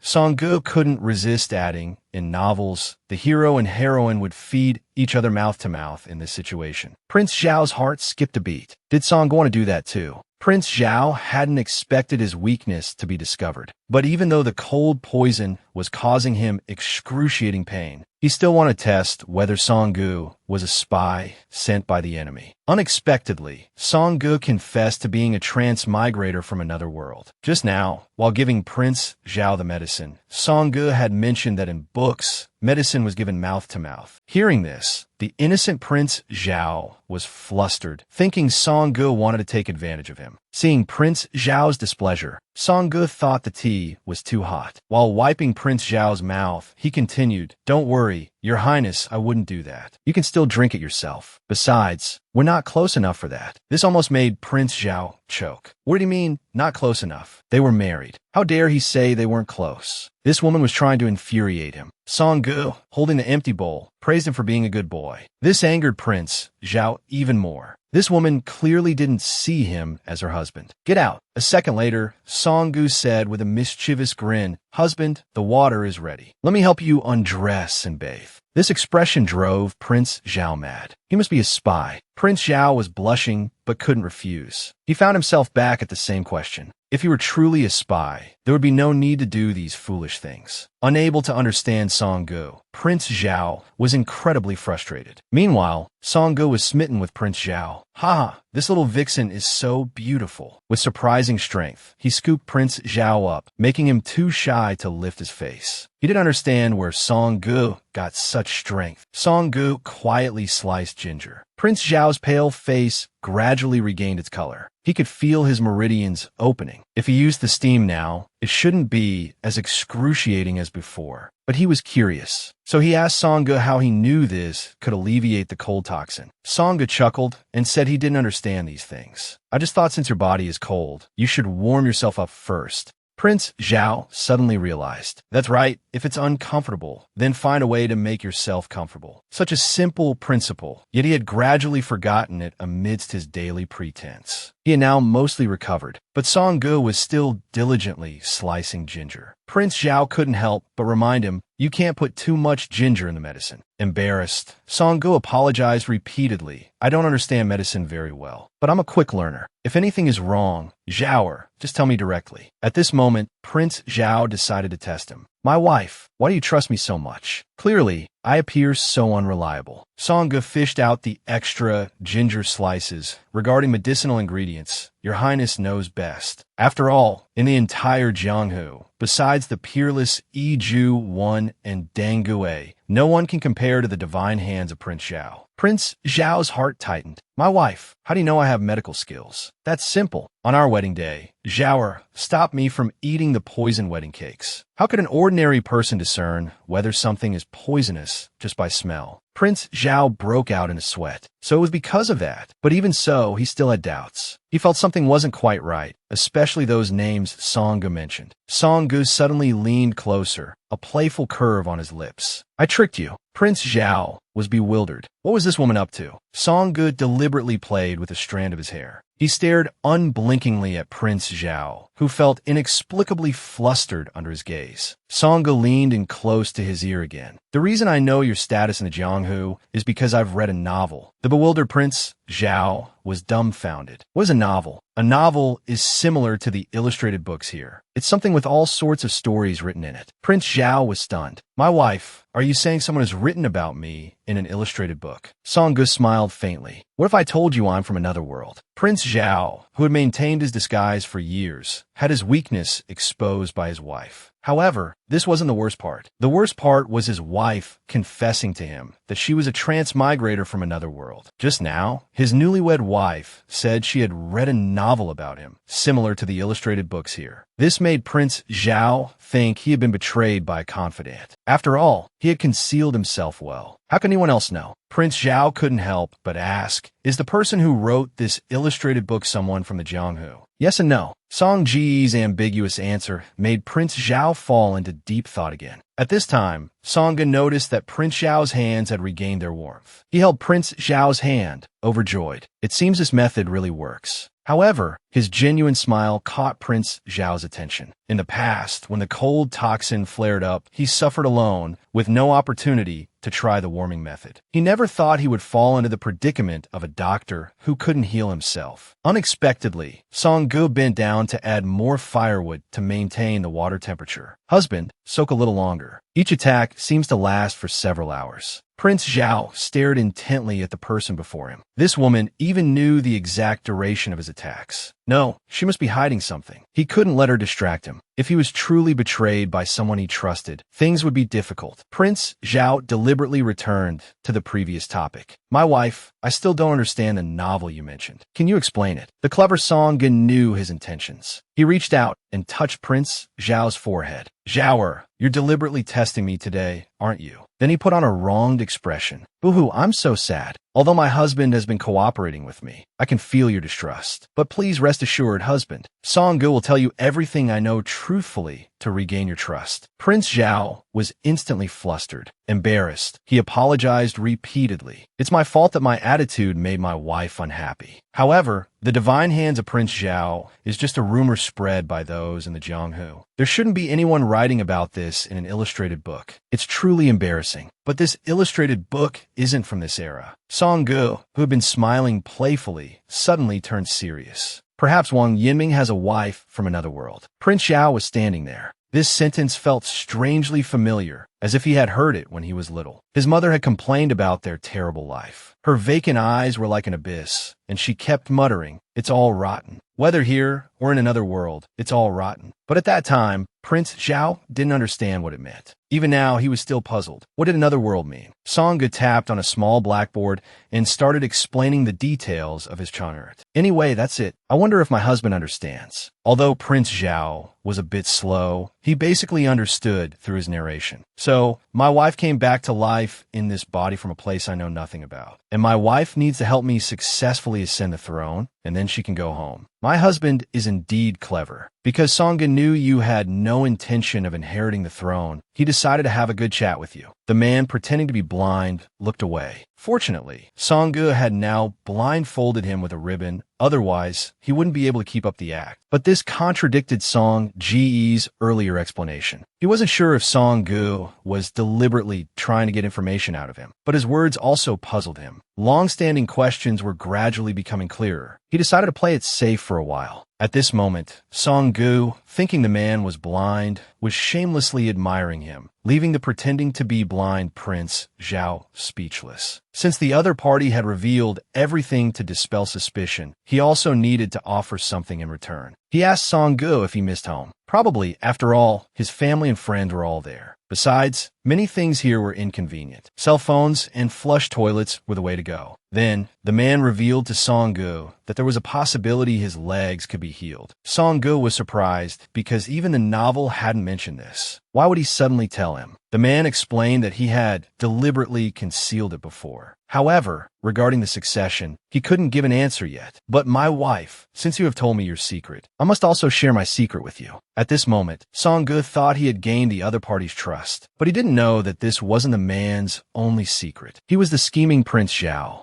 To take revenge, he deliberately pretended to be a weak and pitiful, sickly prince. Even though his wife revealed she was a transmigrator, he was still unwilling to show his true self. At the noble lady's tea party, Song Ge, believing he had gained the prince's trust, was still reminiscing about yesterday's sweetness. This little snow lotus was simply adorable. He didn't expect the man to tell him that his legs could be healed. But in reality, the delicate little snow lotus in his eyes was acting the whole time. He pleaded with Song Ge, "Please give me 2 years. By then, I will definitely try to help you go home okay? So, please stay with me a little longer. Just a little longer, okay? Faced with such a handsome and clingy husband, Song-gu was completely smitten. He really wanted to quickly transmigrate back and tell those book fans everything. Thinking of this, Song-gu couldn't help but laugh. Lin Yang, who was beside him, was very displeased to see him giggling. What is the princess consort of Zhao laughing about? Why are you sitting in the corner and not chatting with the other ladies?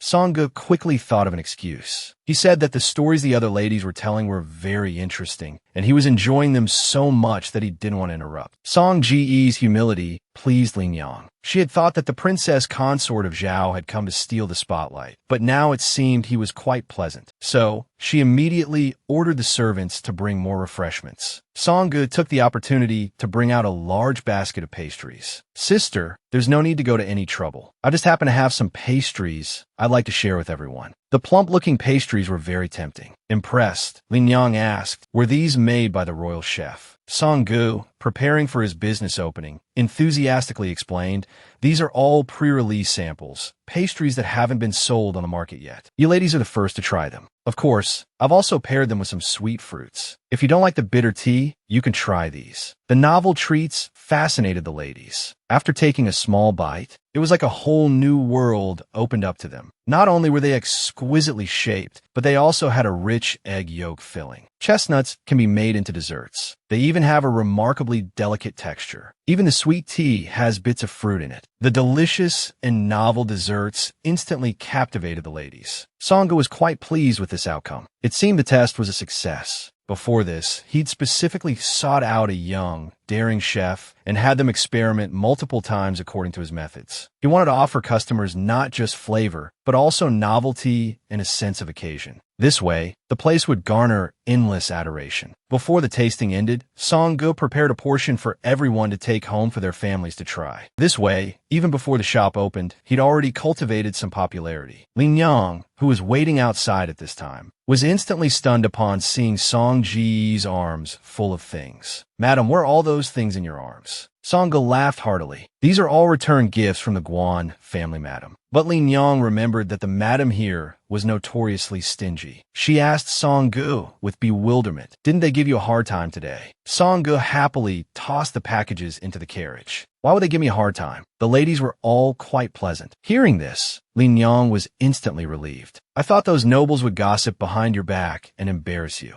Of course there was gossip, and quite a bit of it too. Upon hearing this, Lin Yang was about to go defend him, but Song-gu felt it was unnecessary. They're just pitiful people who find release by slandering others. If I were to be upset by this, wouldn't I be just like them? Song-ji's magnanimity impressed Lin Yang. Madam, you should be more worried about the shop opening soon. What if business is bad? Song-gu, however, was full of confidence. Everything is ready. We just need a favorable wind. Back at the prince's mansion, Song-gu, dressed in men's clothing and holding an abacus, asked Prince Zhao, how do I look? The prince looked over, instantly startled into blushing and a racing heart. Collecting himself, he immediately claimed he couldn't see. Did you change clothes, madam? Song-gu chuckled. I'm the shopkeeper, aren't I? Of course I have to change my attire. To reinforce the fact that he couldn't see, the prince deliberately asked, Madam, could I touch your face? Then he shyly turned his head, claiming he didn't mean to be presumptuous, but because he'd never known what his wife looked like, he felt a little uneasy. Unexpectedly, Song-gu excitedly rushed up to him. Of course you can. Saying this, he lifted the prince's hand to his face. Even if you're not satisfied, husband, you can't return me. Unexpectedly, what followed developed uncontrollably into an unforeseen situation. The prince could clearly see his wife's face, yet he still had to act as a blind man, touching his wife's face. Meanwhile, the unsuspecting wife proactively placed his hand on his cheek. Even if there's something you're not satisfied with, you can't return me. The prince's hand slid from his cheek to the tip of his nose, and from the tip of his nose to the corner of his eye. The young man's heart fluttered wildly. What if I suddenly bite him when he touches my lips? Ha ha ha. Just thinking about it is exciting. At this moment, the prince touched a thin, long scar on his forehead. Madam, is there a wound here?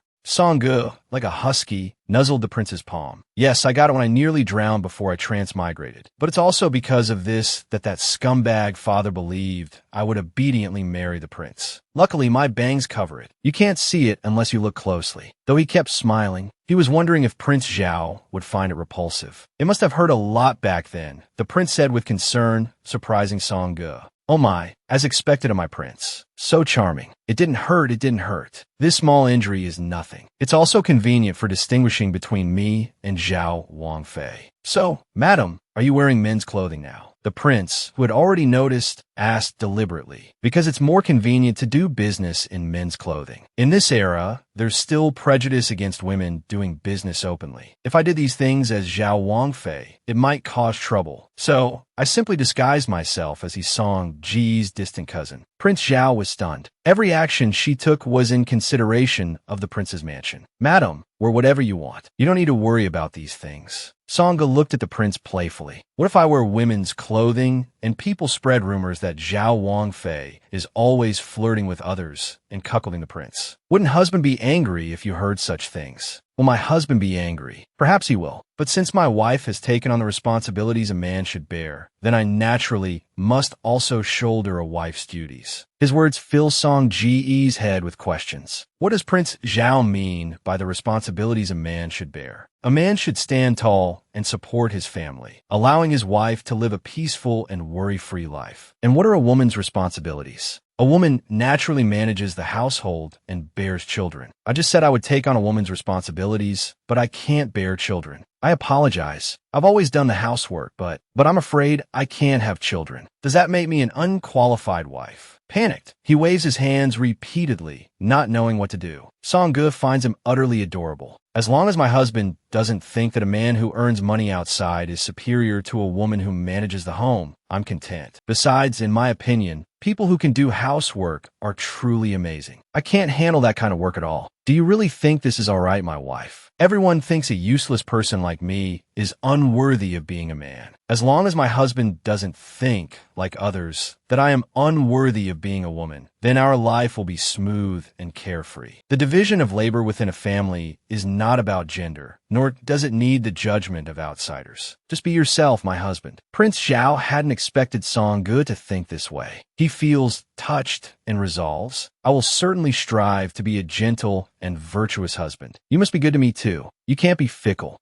Song-gu, overwhelmed by the flirting, has a massive nosebleed. Afraid of being seen, Song-gu quickly turns away, covering his nose. At the same time, Prince Zhao, also fearing his act will be discovered, turns away as well. I seem to have overdone it. This man is too good at flirting. If this were the modern era, he'd be snatched up by women in an instant. Afraid that Prince Zhao might overthink things, Song-gu explains that he's only dressed as a man for convenience, not out of necessity. He then suddenly pulls Prince Zhao close. Don't you think this scar on my forehead looks super cool with my male attire? At this moment, Prince Zhao feels like he's about to be exposed. He stammers, saying he can't see. Song-gu grins mischievously. Since I'm already dressed as a man, it would be a shame not to do something special, wouldn't it? His heart pounds with a sense of foreboding. What does special mean? It means a role reversal game. But they are husband and wife, after all. Refusing would seem strange. Afraid his blindness might be revealed, he ties the silk ribbon back on. If my wife doesn't mind my imperfections, then I will follow your wishes. The cunning prince never imagined his cross-dressing wife would be so playful. The prince is internally screaming, feeling utterly overwhelmed. To protect his identity, he steels himself and lets his wife have her way. Song-gu is stunned. The prince before him looks incredibly tempting. Then I'll be starting. It's a good thing I've kept up with my martial arts training and stayed in shape. But in his experience, most women prefer able-bodied husbands. Does Song-gu truly not mind that he's disabled? Come to think of it, it seems like from the very beginning, Song-gu has only wanted to be intimate with him. Those occasional adoring glances were only when he was pretending to be blind. As Song-gu loosens Prince Zhao's collar, he's mesmerized. These collarbones are exquisite. Meanwhile, the flustered prince continues to overthink. That's right, Song-gu doesn't actually like me. Suddenly, the perpetually single Song-gu stops. What comes next? Is it supposed to be steaming or brewing? The point is, he only enjoys the challenge of conquering this icy prince. He has no desire to go further. Deciding to stop the charade,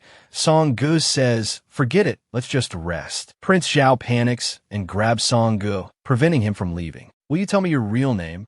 "My wife." That's right, he's only interested in the fake, foolish, and frail Prince Zhao I portray. But it's just interest, nothing more. He doesn't see me as his husband at all. Song-ji's lips curled into a slight smile. "My real name is similar to my current one. My lord needn't worry about such things." Prince Zhao blurted out urgently. Now, an inexplicable irritation stirred within him. He wanted to know about Song-ji's past, why he had transmigrated here. Song-gu, who had been beaming, suddenly became serious. "My name is Song-gu. Song is my family name, and Gu is the same Gu as my original name and current one. As for what kind of person I am, it's hard to explain in a few words. However, your highness only needs to know this. I, Song-gu, will never betray you." Prince Zhao suddenly straightened up. He sensed that Song-gu seemed unhappy. He didn't know why he had pressed the issue, but seeing Song-gu like this, his own mood darkened. In a blink, Song-gu returned to his usual carefree demeanor. "Let's get some sleep. We need to be well rested before the shop opens." Early in the morning, the sounds of celebratory firecrackers filled the streets. The long-awaited 7th Lord Tea Shop finally opened its doors. Lin Yang, who had come early to help, looked displeased. Song-gu hadn't hired any of the strong men she had painstakingly chosen. Instead, he had picked young girls and boys who couldn't carry heavy things. "Don't blame me if they can't handle the work later," she warned. Song-gu laughed it off and told her not to be angry. Then he instructed the shop assistants to maintain an enthusiastic attitude at all times. He wanted to implement the Haidaleo service philosophy to the fullest. The bewildered Lin Yang fretted beside him. "You should be thinking about how to attract customers. His Highness is too frugal to hire people to manage his own estate, but he gives all of Fenglu to you. You're spending money like water. Don't come crying to me when you can't even pay next month's rent." "More than just the rent, we still owe the staff their wages," Song-gu added, nearly pushing Lin Yang over the edge. "Are we already this broke?" Lin Yang, having reached her limit, slammed her hand on the table. "It's already past noon, and we haven't had a single customer. Haven't you thought about what will happen if this shop fails?" Song-gu brightened. "So it's past 11 o'clock already. Hee, perfect timing." Just then, the sound of many footsteps approached from outside. A group of officials, fresh from the morning court session, entered the tea shop together. The leader was Lin Yang's husband. Once these officials in their uniforms entered the shop, they became living advertisements, attracting the attention of commoners who wanted to try the tea. Using modern business tactics, Song-gu ensured a packed house on the tea shop's opening day. Lin Yang was thoroughly impressed. "It seems I can report back to my lord with good news." Meanwhile, back at Prince Zhao's mansion, Prince Zhao single-handedly eliminated the assassins who had ambushed him. However, his bloodthirsty appearance was witnessed by Chui'er, who happened to be passing by. His gentle and incompetent demeanor was all a facade. Even the princess had been fooled. Looking at the blood-soaked ground, Chui'er felt as if she had descended into hell. She collapsed, staring in terror at the approaching man. Prince Zhao calmly retied his headband. "Chui'er, you were in that room all day. You didn't see anything, did you? Don't tell Song-gu, okay?" The gentle words carried an undeniable threat. Chui'er wisely chose to remain silent. "Very good. You can go back now." By this point, Chui'er was petrified. His Highness is terrifying. Just then, Shi, having returned for the tea shop with Lin Yang, reported to Prince Zhao. "The tea shop is doing very well. Madame Song-gu is busy and couldn't reply at the moment. Please rest assured, Your Highness." The prince wiped the blood from his hands. "I understand. Now go and dispose of these bodies." Sure, he wiped a bead of sweat from his forehead. He couldn't remember how many times he had cleaned up this kind of mess. The demonic sect keeps sending assassins. I wonder how our lord offended them. As he dug a grave with a shovel. Prince Zhao gave him another order. "Your task in the coming days is to protect Song-gu. You don't need to worry about anything else." In the evening, after finishing work at the tea shop, Song-gu threw himself into Prince Zhao's arms. Prince Zhao looked at him with doting affection. Suddenly, Song-gu twirled a strand of the prince's hair. "Why do I smell blood?" In private, he's a cold and decisive prince, but in public, he's a gentle and incompetent, even frail and easily swayed young lord. But just as he had his wife execute a group of assassins, his wife noticed something amiss. That day, having just finished working, Song-gu threw himself into the man's arms, acting spoiled. Even when tired, just a moment close to his husband would revitalize him. He gave Prince Zhao a large red envelope filled with the money he earned from the opening. Being remembered by his wife made the man overjoyed, though he said it wasn't necessary, as he hadn't helped much. But husband, you helped a lot. Taking care of the paperwork, the fruit tea recipe, these were all your contributions. Besides, think of this as pocket money to buy some flowers, calligraphy supplies, or the like. The man blushed. Who is this charming beauty you speak of? My dear husband, of course. Because you're handsome. Can I call you that? The man was so embarrassed he nearly burst into flames. It's not that I can't be called that. It's just a little. At that moment, Song-ge noticed something in his hair. Why do I smell blood? Prince Zhao's heart skipped a beat. The smell of blood was from the killing he had just done. He quickly regained his composure. It's probably the pork. Since it was opening day, I thought everyone would be tired, so I had Chuyer buy some fresh pork. Judging by the time, it should be almost done stewing. As Song-gu stood up, he smelled the aroma of meat. Did you make this yourself, husband? Foodie Song-gu looked at the man with adoration. Flustered by the attention, Prince Zhao softly replied, yes. Touched, Song-gu was beyond excited. Goodness, how many more surprises do you have that I don't know about? Soon, a delicious dish of braised pork was served. Prince Zhao dotingly added piece after piece of meat to Song-ji's bowl. If you like it, have some more. And so, stuffed full, Song-gu slumped back in his chair, patting his belly. Charming Beauty's cooking is absolutely amazing. Before bed, Song-gu got back to work. To help Prince Zhao ascend the throne, he needed sufficient financial support. Host, are you planning to help Prince Zhao accumulate capital through economic support? The sudden voice of the system startled Song-gu. He had almost forgotten he even had a system. Finding it useless, he had been treating it like a mirror, leaving it untouched. But he did have a question. Neither Prince Zhao's health nor his status made him a suitable candidate for the throne. So why did he have to make him emperor? The system explained, in the vast expanse of space, there's more than one world. Every novel written by an author creates a small world. However, these small worlds can become unstable. If the actual events deviate from the source material, there's a risk of collapse. This novel, you've only read half of it. Could it be that what's happening here has deviated from the story described in the novel, and that's why a transmigrator is needed to put the plot back on track? Correct. You read an earlier version, but the author recently made significant changes, changing the person who becomes king from the original 9th prince, Qin Shingtian, to the current 7th prince, Prince Zhao. And this miniature world is still following the original plot, causing a discrepancy with the revised source material and risking imminent collapse. Therefore, regardless of the process, the ending must not deviate from the source. This is the only way for this miniature world to survive. Song-ji's doubts were finally cleared, but he still felt something was off. That's right, something's wrong with the fruit on the table. I clearly left 3 pears this morning, but now there are only 2 left on the plate. I told Chuyer and Lin Yang not to enter the study without my permission. Because I lost a peach before, I specifically counted them today before leaving. It seems someone has been following me.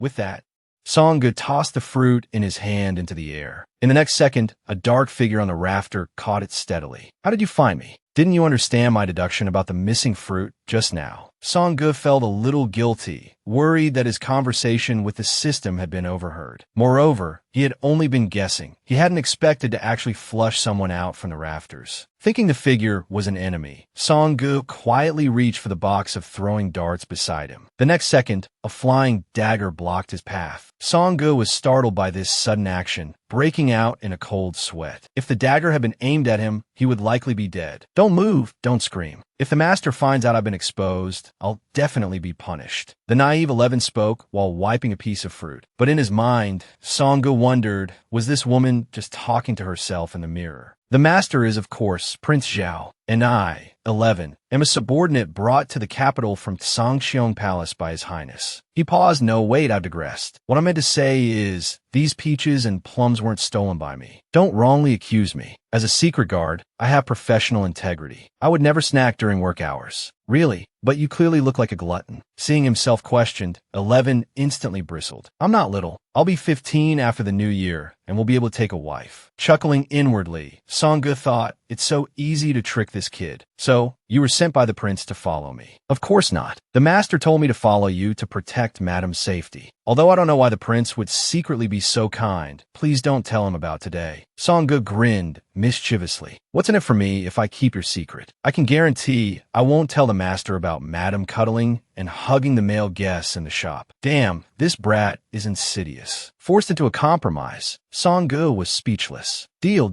But the question remains, who actually stole the fruit? This easily flustered pretty boy is actually a high-level schemer. He used to be full of manipulative intentions towards his wife, but now he can't bear to be separated from her for even a moment. Having finished breakfast quickly, Song-gu was eager to go to the shop, although there's a lot to do with the new shop opening. I'll try to come back early to be with you. Prince Zhao was pleased by these words, but he said, don't worry about me. Business isn't easy. Just as he was about to leave, Song-gu suddenly stopped. He leaned closer to Prince Zhao, saying he had a question to ask. As he spoke, his hand intentionally slid from Prince Zhao's fingertips up to his chest. I want to know, my lord, do you trust me? Prince Zhao was flustered. Of course I trust you. But inwardly, he was criticizing Song Ji's shamelessness. Then, my lord, please rest assured. In the next month, the tea house will only have more customers, not fewer. Song Ji's face held an air of absolute confidence. Prince Zhao was stunned. So amazing. But in his heart, he wondered, how can he even predict these things? Song-gu laughed. This is all thanks to your highness's high-quality tea leaves and fruits. Your highness is even more capable than I thought. Prince Zhao wasn't sure if Song Ji's praise was genuine or just comforting. After all, a crippled and visually impaired man like him was considered useless in the eyes of others. Have I truly been of help? Of course, Song-gu replied firmly. After the tea house is stable, we'll have to consider the matter of succession. Unexpectedly, Prince Zhao suddenly grabbed his hand. If Madam thinks I can be of use, could I accompany you to the tea house? Song-gu worried about the gossip that might arise in a crowded tea house. But Prince Zhao said he wouldn't mind. It's just helping out at my wife's shop. Even if people recognize me, it's not a problem. Prince Zhao proactively reached out and held Song Ji's hands. Playing the role of the innocent White Lotus, he knew Song-gu couldn't refuse him like this. As expected, in the next second, Song-gu was captivated and agreed to take him along. So, he's not planning on using Shadow Guard and is going to take the field himself. Song-gu thought. Song-gu suddenly leaned down. My lord, you said something wrong just now. You're not going to my wife's shop, but to our shop. These words sent a ripple through Prince Zhao's heart. I really like the phrase, our shop. Arriving at the tea house, Song-gu brought Prince Zhao a bowl of fermented glutinous rice balls. This is today's special, very popular. If you come any later, you might miss out. Prince Zhao didn't understand. The rice balls didn't look particularly special. Brushing his hair aside, he took an elegant bite. The sight made Song-gu practically drool. Oh my god, so sexy. I want to devour him. The moment the rice ball entered his mouth, Prince Zhao was filled with the aroma of wine. The sweet and soft texture was unique. Brother Song, feeling guilty, desperately tried to control his inner turmoil. Because yesterday's alcoholic beverages sold very well, he wanted to push some more similar snacks. How does it taste? Delicious. As he spoke, a blush crept onto the man's face. Perhaps due to the alcohol, Qin Zhao seemed a little dazed. Brother Song suddenly realized the problem. It seemed he couldn't hold his liquor very well. Last time, you were completely out of it after just a little drink. Don't tell me you get drunk even from this. Qin Zhao was instantly speechless. As a man, how could he admit to such a thing? I'm not drunk. I just blush easily. Seeing the other's disbelief, he hurriedly added, my lord's alcohol tolerance is very good. Really, I'm not lying. Yes,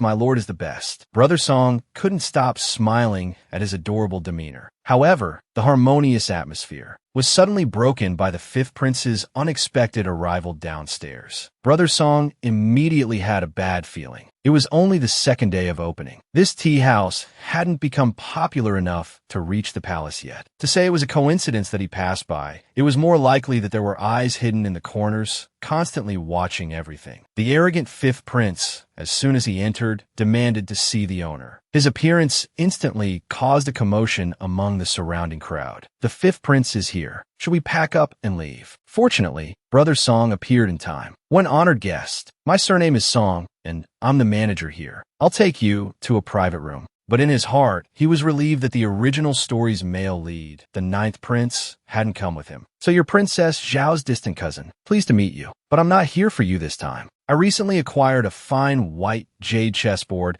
and want to play a game with seventh brother. At this moment, Brother Song was certain that he was being watched. Because the shop hadn't opened yet, he had brought Qin Zhao with him. No one knew the prince was in the shop. He should have invited him to the prince's mansion, but he came to the shop instead. Although Brother Song couldn't be sure of the other party's purpose, he absolutely couldn't let him meet Qin Zhao. Whether he won or lost, it would give the other party an opportunity to take advantage. Fortunately, he had previously hidden Qin Zhao in the back room, preventing the other party from having an opportunity. But he didn't know that the man was silently observing everything. He wanted to know how Brother Song would deal with this troublesome fifth prince. What a coincidence. His Highness drank quite a bit of imperial wine and is quite drunk. I'm afraid he can't accompany you. How about I have the audacity to play a game with you? The fifth prince slung an arm around Brother Song. If it's just a simple game, it's too boring. Let's make a bet. If you lose, then the possessive prince was actually getting jealous. His cross-dressing wife was being pestered by his own brother. The wheelchair-bound prince couldn't sit still any longer. Just now, the fifth prince, who had come looking for trouble, decided to make a bet with Brother Song. If Brother Song lost the chess game, the tea house would be renamed after him, the fifth prince. Brother Song chuckled. If I lose, changing the sign is no problem. But if your highness loses, what will you do? The fifth prince was instantly furious. Everyone knew his chess skills were among the best in the capital. I will never lose. If I lose, I'll bark like a dog at the front door. When I win, I'll shut this shabby shop down for good. Brother Song forced a smile, speechless. Clearly, I should be the angry one. However, this willingly becoming a dog wager is quite novel. Their match, however, brought unexpected attention to Brother Song's shop. Seeing the growing crowd, Brother Song felt a surge of joy. Although the fifth prince was arrogant, he was good publicity. This alone would surely pique the curiosity of those who were still hesitant to visit. With a melodious tune, the competition officially began. I didn't expect this shabby shop of yours to have its own musicians. How interesting. Brother Song simply smiled at the fifth prince's teasing. He knew that Qin Zhao was cheering him on with music. My Zhao Tian Exener is simply too precious. I must reward them well after the match. Brother Song, his heart overflowing with joy, played the game with even greater ease. His technique, however, puzzled the fifth prince. He had studied Go for many years, but he couldn't figure out which master the other party had learned from. His moves seemed unorthodox, yet each one was interconnected. It was like an invisible net drawing him into a trap. Before he could react, Song Ge placed another black stone.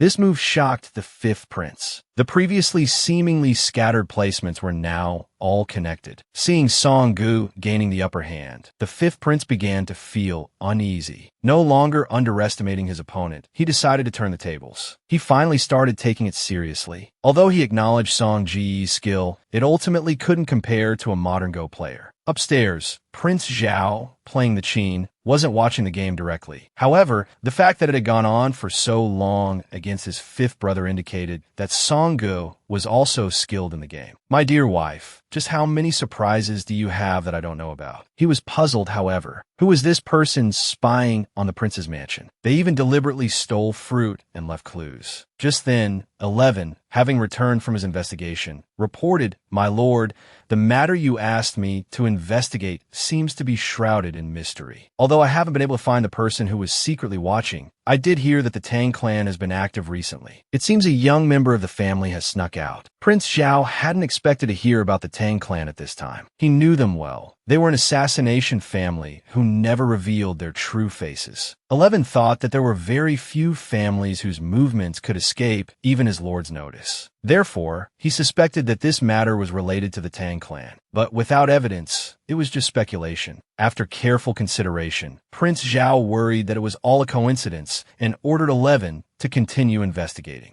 Downstairs, the competition had reached a fever pitch. The fifth prince's every move became increasingly tense. Every move he made now seemed to be within his opponent's calculations. Not only was Song Ge handling the situation with ease, he even played a few sacrificial pieces, seemingly to taunt him. If you're going to win, win decisively. Is this cat-and-mouse game really that interesting? Song Ge put on an innocent expression. "No, your highness. Your skill is truly exquisite. I'm barely managing to keep up." The fifth prince was furious. Song Ge offered him a drink with a smile. You look parched from all the tension. Why don't you have a drink, Your Highness? Feeling thirsty, the fifth prince took the cup. The novel taste instantly tantalized his taste buds. It tasted of alcohol and citrus, with small particles mixed in. This is chrysanthemum peach wine. It has peach pulp in it. Tastes good, right? No, wait. He almost got sidetracked. He was supposed to be here on his ninth brother's orders, looking for evidence of his seventh brother's collusion with the demonic sect. Not only had he not seen any demonic sect members, but he was also being soundly beaten by a small tea house owner. Although he had started the provocation, this guy was truly infuriating, and now he was being given a sweetened drink. If he played the next move, his opponent would surely win. What was this guy up to? Seeing the opportunity was ripe, Song-gu decided to make his move. Your Highness, how about we add another wager? The fifth prince immediately became wary. Was this guy trying to take advantage of him? But the wager Song-gu proposed was unexpected. He wanted to draw the game. This kid clearly had a chance to win, but he deliberately proposed a draw. But if he lost, the story of him barking like a dog would definitely reach his father's ears. So a draw was the best option. We wouldn't have met if not for this game. We are both worthy opponents. If it's a draw, I'm willing to offer Your Highness a lifetime free membership card as a token of friendship. With this card, you can enjoy Go Here as if it were your own establishment. But in return, I have a small favor to ask of Your Highness. Hearing this, the fifth prince didn't hesitate. If he were truly a member of the demonic sect, he would be avoiding the imperial court, not entertaining them so openly. It seemed his ninth brother was overthinking things. Prince Zhao was merely interested in his seventh brother's business acumen. What do you want me to do? Seeing that he had taken the bait, Song-gu revealed his request. Your Highness should know that my brother-in-law, Prince Zhao, comes from humble background. He's used to simple food, and his tastes lack a certain aristocratic refinement. But as a businessman, I naturally hope to elevate my establishment. I need someone of refined taste to help me appraise my tea and pastries. I wonder if Your Highness would be willing to assist me in this matter. Song-gu knew very well that in the book, the fifth prince was an unfavored son. Even his own mother looked down on him, calling him a useless Go player. Driven by a desire to prove himself, he was manipulated by the ninth prince. Now, his plan is to first feign harmlessness, lulling his target into a false sense of security. Then, he will display overwhelming skill, followed by a deliberate concession in the game, a display of loyalty. Finally, he'll utter the words that matter most. I believe Go is a most elegant pursuit. The board is a battlefield, and you are its most formidable king. You should lead your realm and make the most formidable decisions. Don't you agree? In a blink, the fifth prince, previously looking for faults, became engrossed in critiquing the food. The sesame cakes weren't delicate enough. The fruit wine selection was too limited. He acted like the owner. This infuriated Prince Zhao, who whispered to Song-gu, "Are you sure this is a good idea?" Compared to being used as a pawn by the ninth prince, Song-gu found this preferable. At least it brought customers to the tea house. Suddenly, Prince Zhao grasped his hand. "My lady, you've gone to so much trouble. You must be tired." The unexpected concern made Song-ji's heart race. No, I'm dressed as a man. If anyone notices, I'm done for." Song-gu quickly withdrew his hand. That was close. I should thank the fifth prince for his leniency. He then approached the still gorging fifth prince to express his gratitude, unaware of someone's darkening expression. "You needn't call me Fifth Lord. Since you're Prince Zhao's younger brother, call me Fifth Brother."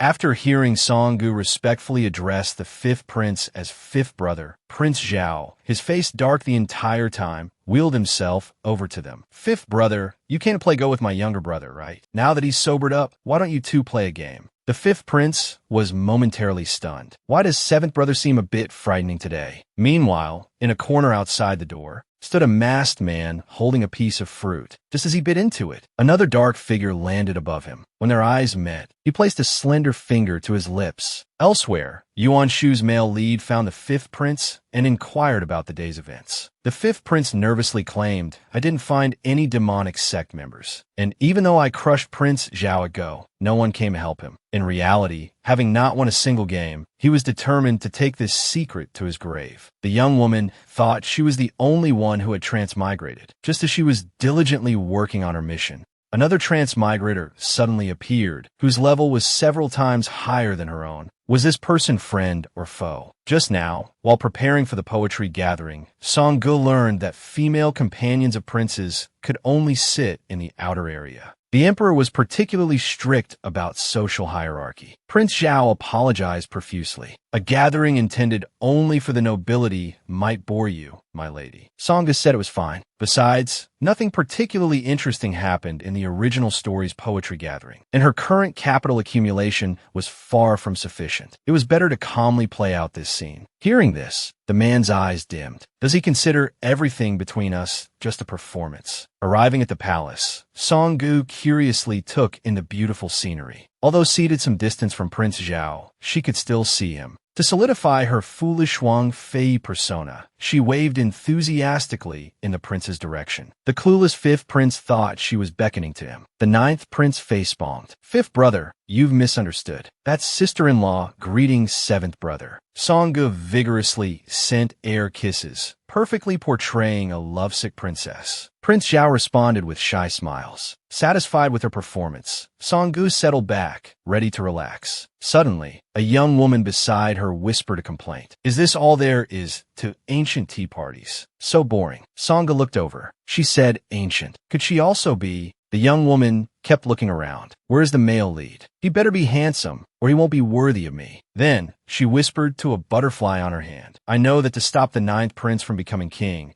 I have to make him fall head over heels in love with me, willing to do anything for me. That's how it always goes in novels. Song-gu was speechless. This girl's novel choices were a bit outdated. It seems she's a transmigrated too. Otherwise, she wouldn't say such things. And that butterfly must be her system. He just said he wanted to stop the ninth prince from becoming king. Perhaps I can cooperate with him. At this moment, a look of absolute confidence appeared on the young woman's face. Although I, Su Baiwan, am a newly entered consort and haven't yet gained the emperor's favor, I am the destined heroine, surrounded by butterflies. Reciting a few ancient poems will surely captivate the princes. Song-gu was instantly dumbfounded. What the heck is this girl planning? Just as Song-gu was about to try and speak to her, the emperor arrived. After the formalities were completed, Song-gu finally had time to chat with her fellow countrywoman. Psst, hello there, sister. Let me introduce myself. I am Prince Zhao's wife, Song-gu. I have a few things I'd like to ask you. Please don't be alarmed. Su Baiwan, whose system information wasn't shared, retorted, You're that blind prince's wife. What do you want to ask? Song-gu was speechless. Blind prince. This girl really knows how to talk. I just want to know, are you also a transmigrator?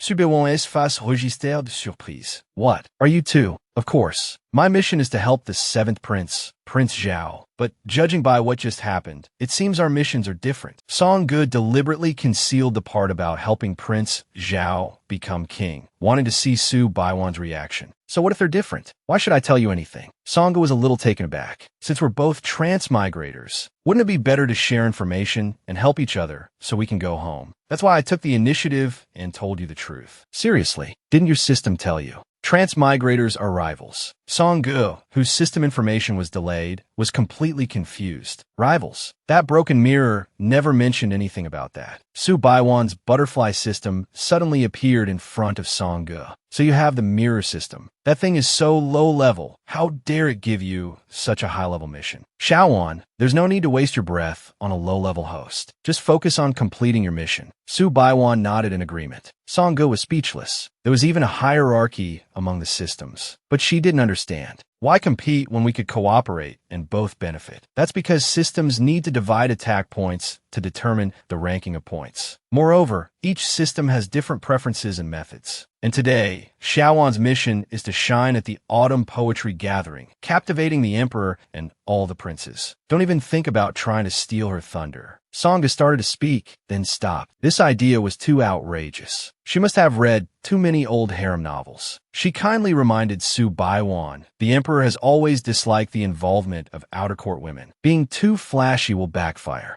Unexpectedly, not only did Su Baiwan not appreciate the advice, but she also accused Song-gu of having old-fashioned, misogynistic ideas. As a woman, why can't I showcase my talent? Modern people should have modern, open minds. Your way of thinking is quite disgusting. Wait a minute, is she crazy? She's calling me old-fashioned, as expected of a host chosen by a low-level system. Useless in every way, I will prove to the world that even women can have ambition and choices. Song-gu was incredibly frustrated. Talking to her was like talking to a brick wall. This girl has definitely read too many cliché novels. She's completely brainwashed, thinking she's the chosen one. Well, what if she actually has a golden finger? Further persuasion would be pointless. In the end, perhaps this is just human nature. Clearly, cooperation is mutually beneficial, yet people insist on fighting. Whether it's man against man, woman against woman, or even between men and women, it's all the same. Just as all the princes finished their poems and the emperor's autumn poetry gathering was nearing its end, Su Baiwan suddenly raised her hand. Your Majesty, in my spare time, I was inspired to write a poem. May I present it, even if it's unworthy? This action made Song-gu uneasy. The transmigrated girl encounters another transmigrator. However, the other girl not only possesses a higher-level system, but also considers her a rival. Also a transmigrator, Song-gu kindly advises her not to draw unnecessary attention to herself. But Su Baiwan, in order to gain the favor of all the men present and become the protagonist, ignores the emperor's known dislike of such displays. Su Baiwan rashly stood up to display her talent, instantly drawing ridicule from the many male officials. What a joke, a newly entered consort attempting to compose poetry. The emperor, clearly not recognizing her, learned she was the consort whose fragrant aroma attracted butterflies and asked her to recite a poem. Su Baiwan was secretly delighted, believing Song Ji's earlier warning was out of spite, simply not wanting her to be the center of attention. So, she recited the little pond poem she learned. Emerging tips of little lotus leaves, a dragonfly has already perched upon. The princes found this somewhat interesting. Su Baiwan felt smug, having chosen a poem by the esteemed Yang Wanli. However, the emperor was unimpressed. It's early autumn now. The lotus flowers have already withered. It's a bit out of season. Can you compose another? Su Baiwan agreed, but inwardly panicked. She discreetly asked her butterfly system to search for a relevant poem. She then presented a spring excursion to Chintang Lake. Sangha watched, worried. It seems Su Baiwan hadn't grasped the emperor's implied meaning. As expected, the emperor's expression darkened. Consort, where are the Gushin Temple and Jiaoding Pavilion mentioned in your poem? Su Baiwan, a poor student, felt a pang of fear. She again resorted to her system for the locations. Song-gu, however, knew very well that Gushin Temple and Jiaoding Pavilion were famous landmarks of West Lake in Hangzhou. But they were currently in a completely fictional era. These places didn't exist. If she mentioned places even the emperor hadn't heard of, she might be taken for a spy, with dire consequences. So, Song-gu took out a silk handkerchief, intending to warn her. Feigning discomfort, she coughed twice. She gestured for Su Baiwan to look at the characters written on her table. Meanwhile, the system informed Su Baiwan the answer was Hangzhou. But after Song Ji's warning, Su Baiwan realized this place didn't exist in this world. Following Song Ji's hint, she claimed to have seen these places in a dream. Since childhood, she had fantasized about the palace, imagining it as a vast, ethereal wonderland. The emperor burst into laughter. A wonderland indeed. Just as they thought the crisis was averted, the emperor asked the newly appointed Dun to critique Su Baiwan's poems. After all, Minister Zhang was renowned for his literary talent and would surely provide consort Su with a satisfactory assessment. The man politely praised Su Baiwan's poems as exquisite. With just a few lines, she had captured the vibrant essence of spring. Hearing the praise, Su Baiwan's eyes lit up. It seemed she had succeeded, but Sangha sensed a problem. Sure enough, the man abruptly shifted his tone. However, a woman is still a woman. These poems lack grandeur and pale in comparison to the poems of the princes. Su Baiwan was bewildered. Why such a critique? It's not easy for a woman to compose. She should be encouraged, even if her work is somewhat lacking in refinement. This remark sparked another round of mockery. I told you that little consort's poetry wouldn't be any good. Haha. The emperor, lips curled in a slight smile, seemed pleased. The court is a serious place. How can it tolerate a woman's wit? Su Baiwan's heart sank. Everyone was laughing at her. Even the princes who had just praised her now revealed their disdain. This disgusted Song-gu.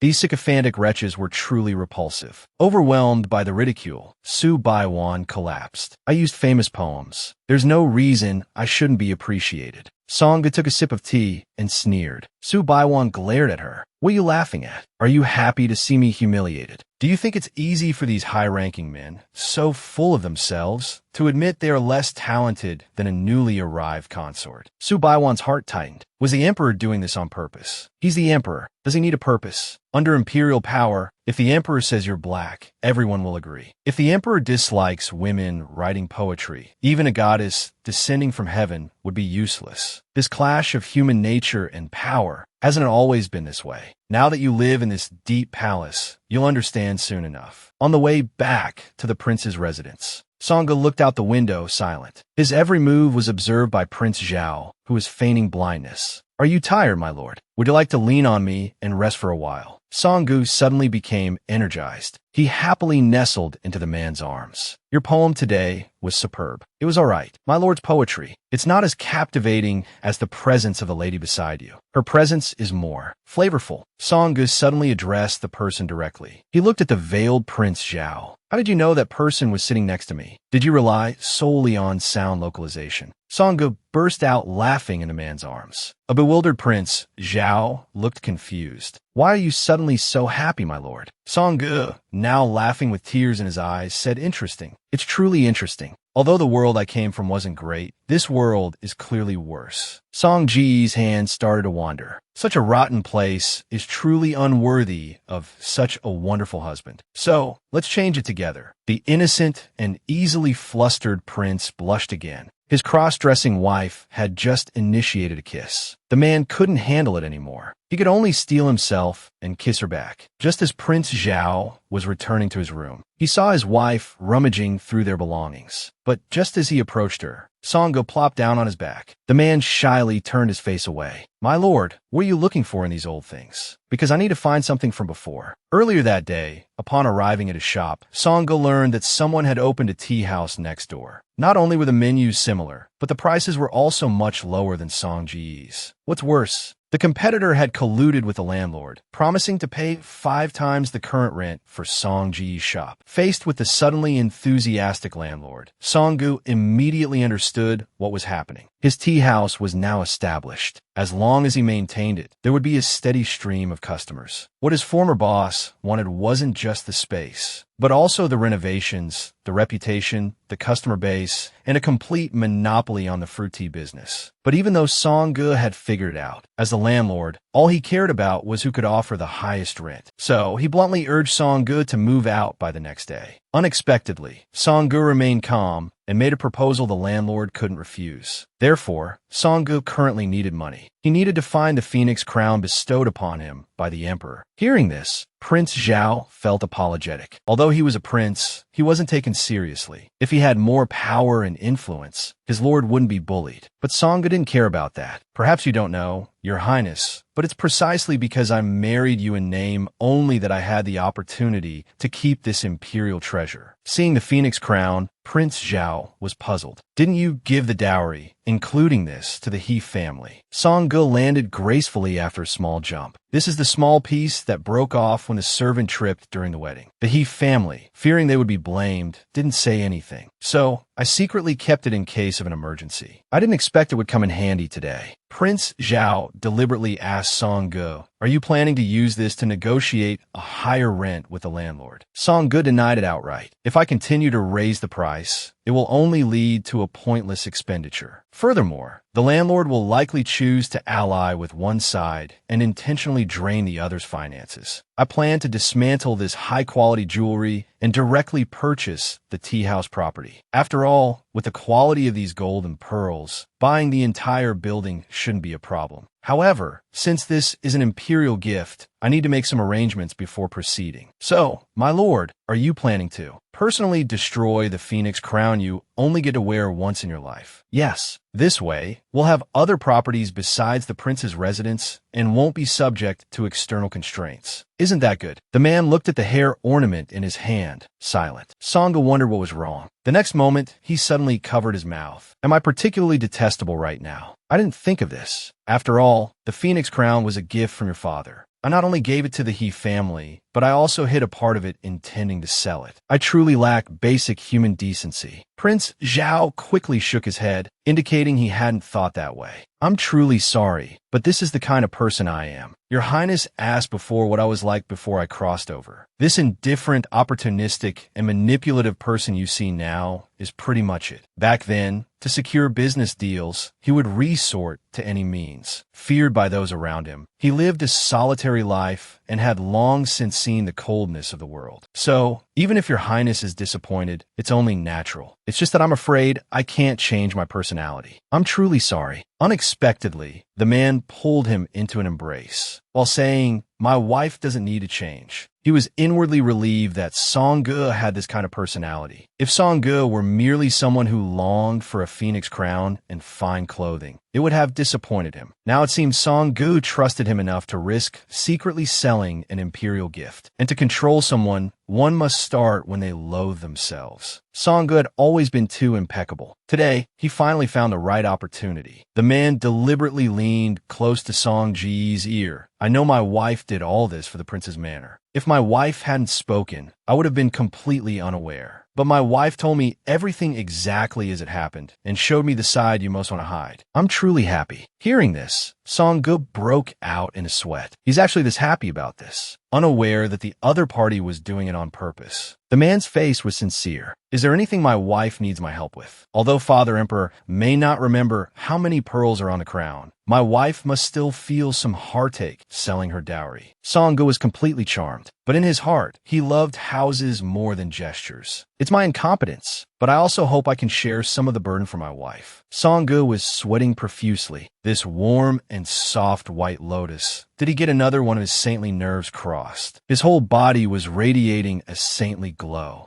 But if he wasn't allowed to participate, he would probably be devastated. At this moment, both of them had their own ulterior motives. The man was thinking his purpose in returning to the capital was the same as Song-ji's mission. He had been reserved long enough. It was time to find an opportunity to agree to the succession ceremony Song-ge had proposed earlier. Meanwhile, Song-ge thought he could handle it alone and wanted to find a trivial matter to brush him off. But if he wanted Prince Zhao to back off and be obediently teased, there was only one way. So, Song-ge slowly approached the man. "If my husband is willing and doesn't dislike me, may I have your kiss?" After speaking, Song-ge began to fantasize about the man fleeing in embarrassment. After all, since their marriage, they hadn't had any intimate contact. He must dislike this kind of behavior. Sure enough, in the next second, Prince Zhao shyly turned his face away, stammering for a long time without uttering a complete sentence. He inwardly complained, "Isn't this woman shameless? Can she really do this even without feelings? How much does she like this kind of thing?" But if he refused, all the previous groundwork would be wasted. After some struggle, the man's face grew redder. "My wife worries too much. You're my wife, after all." As soon as he finished speaking, the man took the initiative and kissed Song-ge. Song-ji's heart tightened. No way, no way. Is he actually serious? However, the man's next actions drove him crazy. Even though it was both of their first kisses, they were still vying for dominance. To prove he was more experienced, he actually started a fight with the other's mouth. Just now, Song-ge, disguised as a man, suddenly took the initiative to ask for a kiss. It almost made the innocent prince flee in panic. He didn't expect this woman to be so shameless. But to prevent his plan from failing, the man could only steel himself and take the initiative to kiss him. But this action completely stunned Song-ge. He originally intended to make things difficult for Prince Zhao and make him back off. But this guy was actually serious. Although his research for so long hadn't been wrong, he was truly panicking. However, the moment their lips touched, the man's mind raced. How was it supposed to be done again? It seemed it wasn't just a simple touch. He reached out and cupped Song-ji's increasingly hot cheek. Their rapid breaths brushed against each other's faces. Just when Song-ge thought it was over, the man kissed him again, and this time it was different. He could clearly feel his mouth being invaded. At this moment, Song-ge was completely numb. Was this guy experienced, or had he suddenly awakened some kind of talent? He clearly looked as inexperienced as himself. How could he be so skilled? No. He was a modern person from the 21st century. All those novels weren't read in vain. How could he lose to someone from ancient times in this? Driven by competitiveness, Song-gu reversed the hold, pulling Prince Zhao closer and taking the dominant position. The now completely overwhelmed Prince Zhao was momentarily stunned. Confused, Prince Zhao wondered what was happening. Hadn't Song-gu just wanted him to initiate the kiss? Why the sudden reversal? This unexpected assertiveness flustered him. He debated whether he should relinquish control to please Song-gu.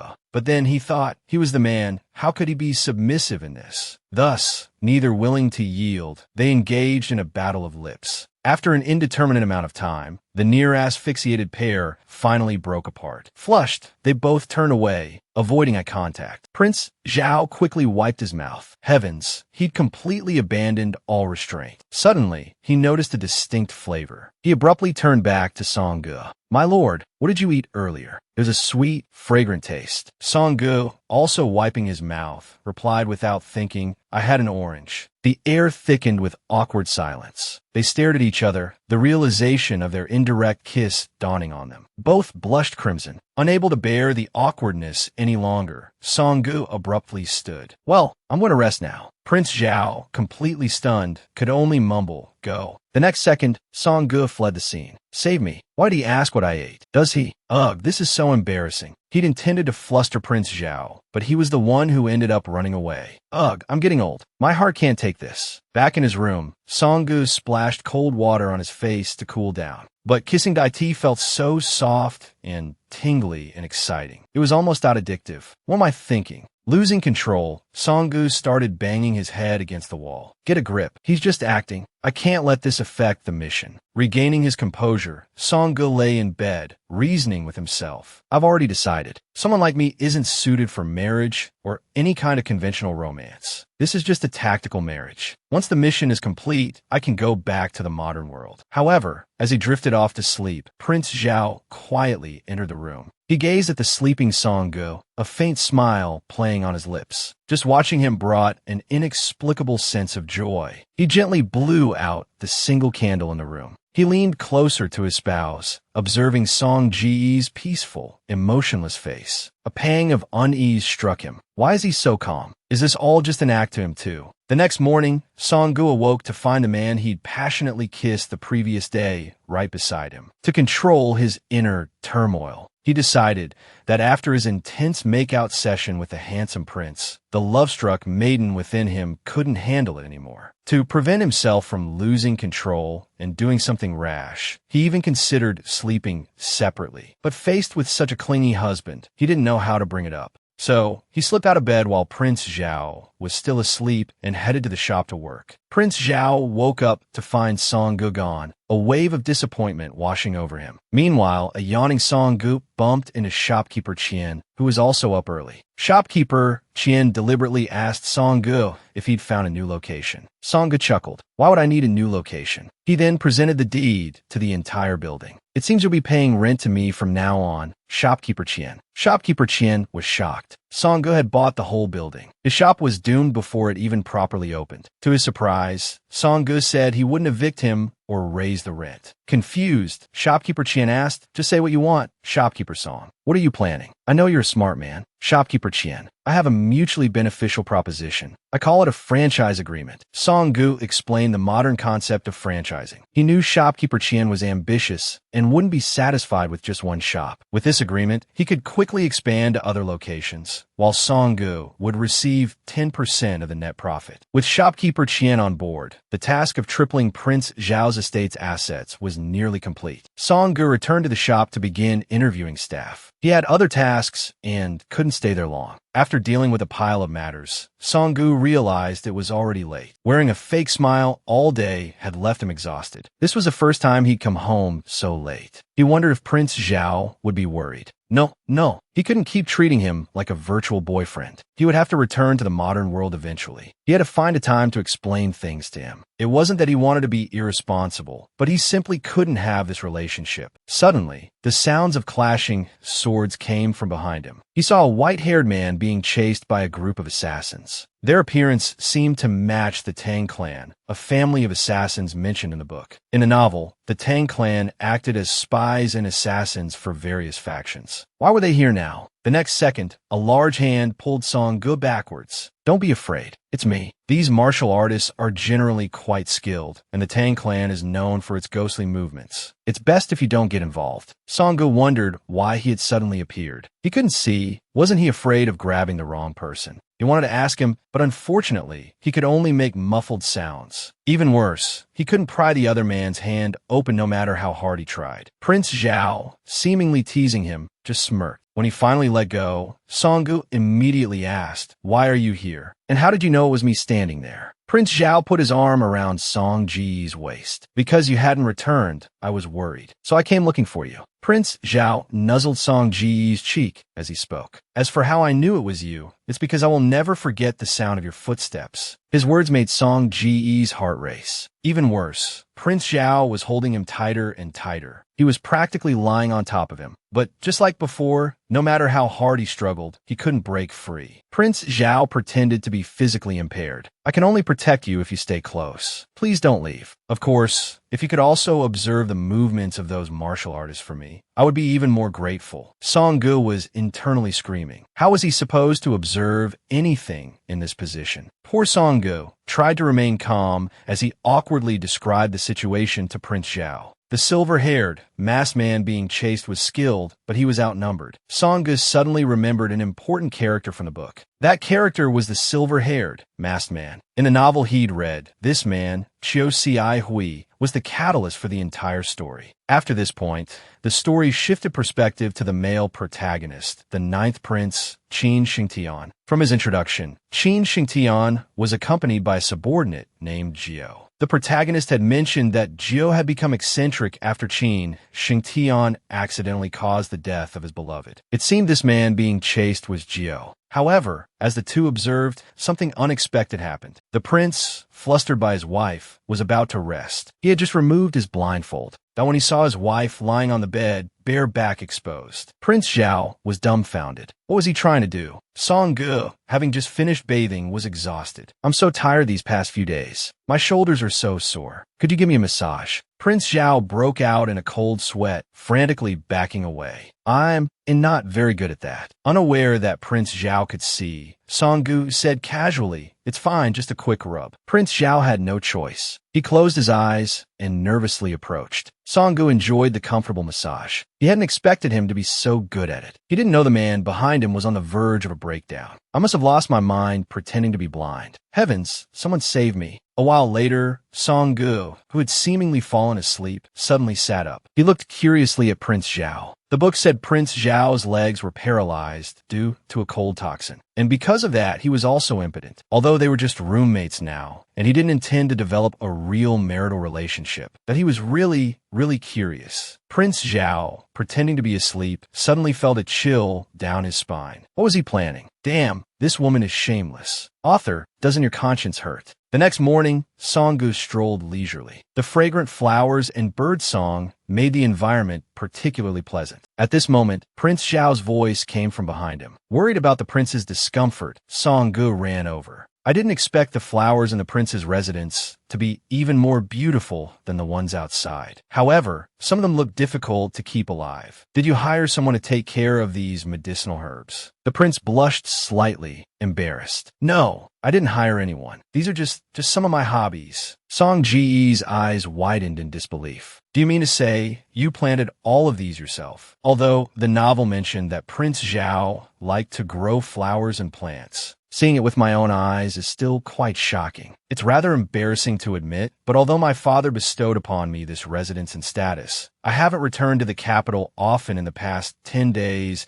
and haven't been able to shoulder many responsibilities. So after saving up for the betrothal gifts, there wasn't much left. Song-gu was utterly shocked. "Don't tell me. You take care of this entire residence by yourself every day." "Wait a minute. Doesn't this Grand Prince's residence only have Lin Yong and Shui'er besides the two of us?" The prince froze at his words. He lowered his head shamefully. "I'm so sorry. I'm quite poor." However, his apologetic appearance was utterly endearing to Song-gu. Suppressing his inner excitement, Song-gu said, "It's all right. Being able to enjoy each other's company like this is quite nice." At this moment, a fruit tree caught Song-ji's attention. "Did you plant this too? It looks like the fruit is ripe. Would you like to try some?" Song-gu subconsciously shook his head. "The tree is too tall. Let's wait until we get a ladder." The prince lifted his handsome face and smelled the fruit. "It's all right. I can pick the fruit for you." Before Song-gu could react, Prince Zhao, using the strength of his arms, leapt up and firmly grasped the fruit. Song-gu, captivated by the prince's grace, stood frozen in place. He only came back to his senses after the prince landed steadily. "No way you can fly. Are your legs able to move now?" You could smell the fruit's location just by its scent. Faced with Song-ji's barrage of questions, Prince Zhao calmly wiped the fruit for him. "It's just like kung fu. My skills are still quite decent. It's just that I can't walk." Song-gu looked at the fruit in his hand, questioning his reality. "So that's how it is. Well, that makes sense." Wuqing, one of the 4 great constables, is also crippled, but is renowned for his exceptional light kung fu. I suppose this setting is plausible. Prince Zhao, however, caught on to something else. "You know this Wuqing?" Caught off guard by the question, Song-gu replied, "No, he's just a character from a novel." The prince lowered his head and fell silent. "Is he a man?" Song-gu blinked repeatedly. "Are you asking about Wuqing?" "Yes, he's a man." "Why is he asking about this? Does he want to compare himself or something?" "I will practice my light kung fu diligently from now on. I hope you won't think about him anymore." His words startled Song-gu, causing him to drop the fruit. "Wait, are you jealous?" The prince feigned indifference. "No, I was just asking." Looking at Prince Zhao's increasingly reddened face, Song-gu grinned mischievously. "He's actually jealous of a fictional character. But, Prince Zhao, to me, you're also kind of like a fictional character." At this moment, Song-gu couldn't resist teasing him. He deliberately sat on the armrest of the wheelchair, looking at the prince playfully. "If I really changed my mind and wanted to leave, what would you do?"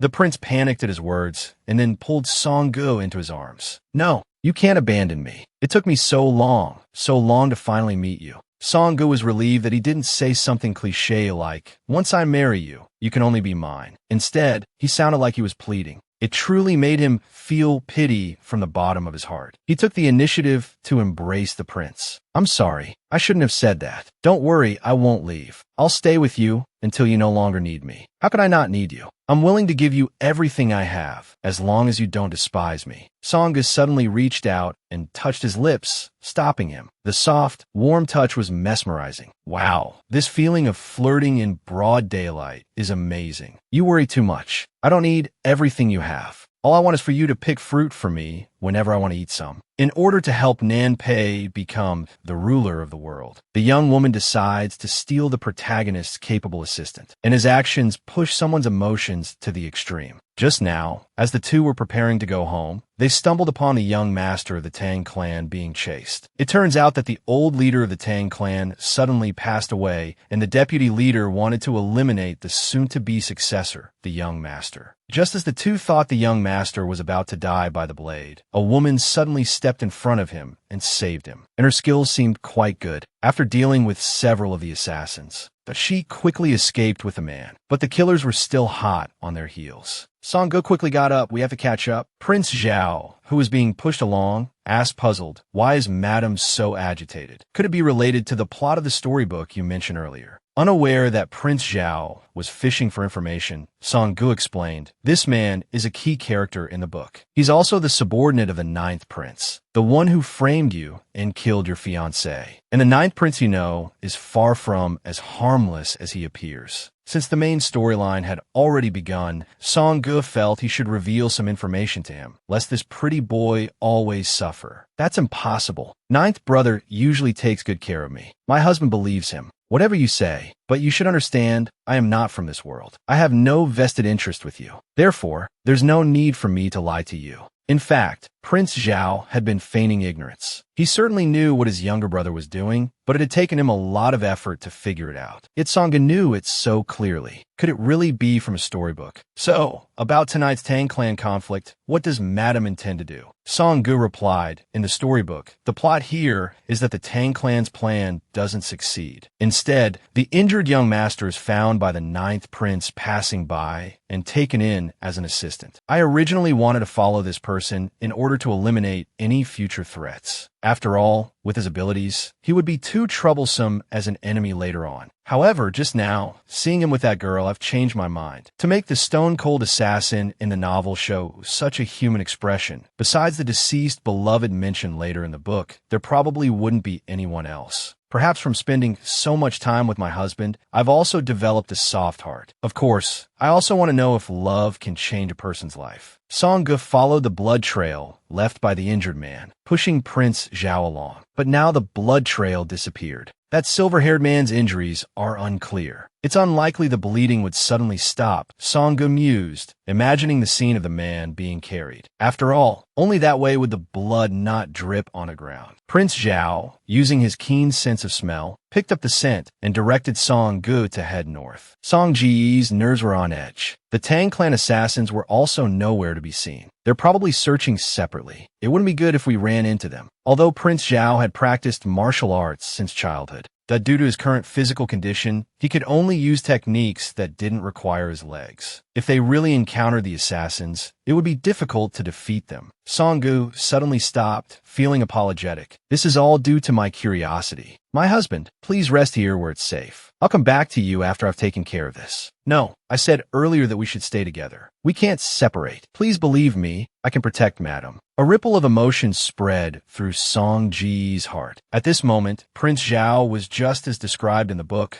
radiating an aura of light even in the face of danger. It was precisely this that made Song-gu deeply fascinated by this character. Don't worry, I have ways to protect myself. Just then, Prince Zhao suddenly heard a whistling sound and, with a flick of his sleeve, blocked several hidden weapons flying towards them. Song-gu gasped. The person we're looking for is here. Song-gu turned to look at the dark alley behind them. As Prince Zhao had predicted, the injured white-haired man was hiding there. Seeing the man's displeasure, Song-gu quickly raised his hands, indicating he meant no harm and could even help them find a hiding place. The man's eyes were full of suspicion. Why help us? What do you get out of it? Song-gu naturally wouldn't reveal his true intentions. There are benefits, but right now, you just need to tell me what you need. After all, the assassins could be here any minute. We need to hurry. But the man refused outright. It's pointless. No one can help us. He turned around shakily, walking towards his beloved. While carrying out my mission, Tang Jiu said, I already knew of your abilities, so I knew you weren't pursuers. But Qianqiu's affliction is incurable. Even if your highness has countless medicinal herbs, it won't help. Hearing these words, the couple instantly understood the gravity of the incurable illness. He was carrying out a mission.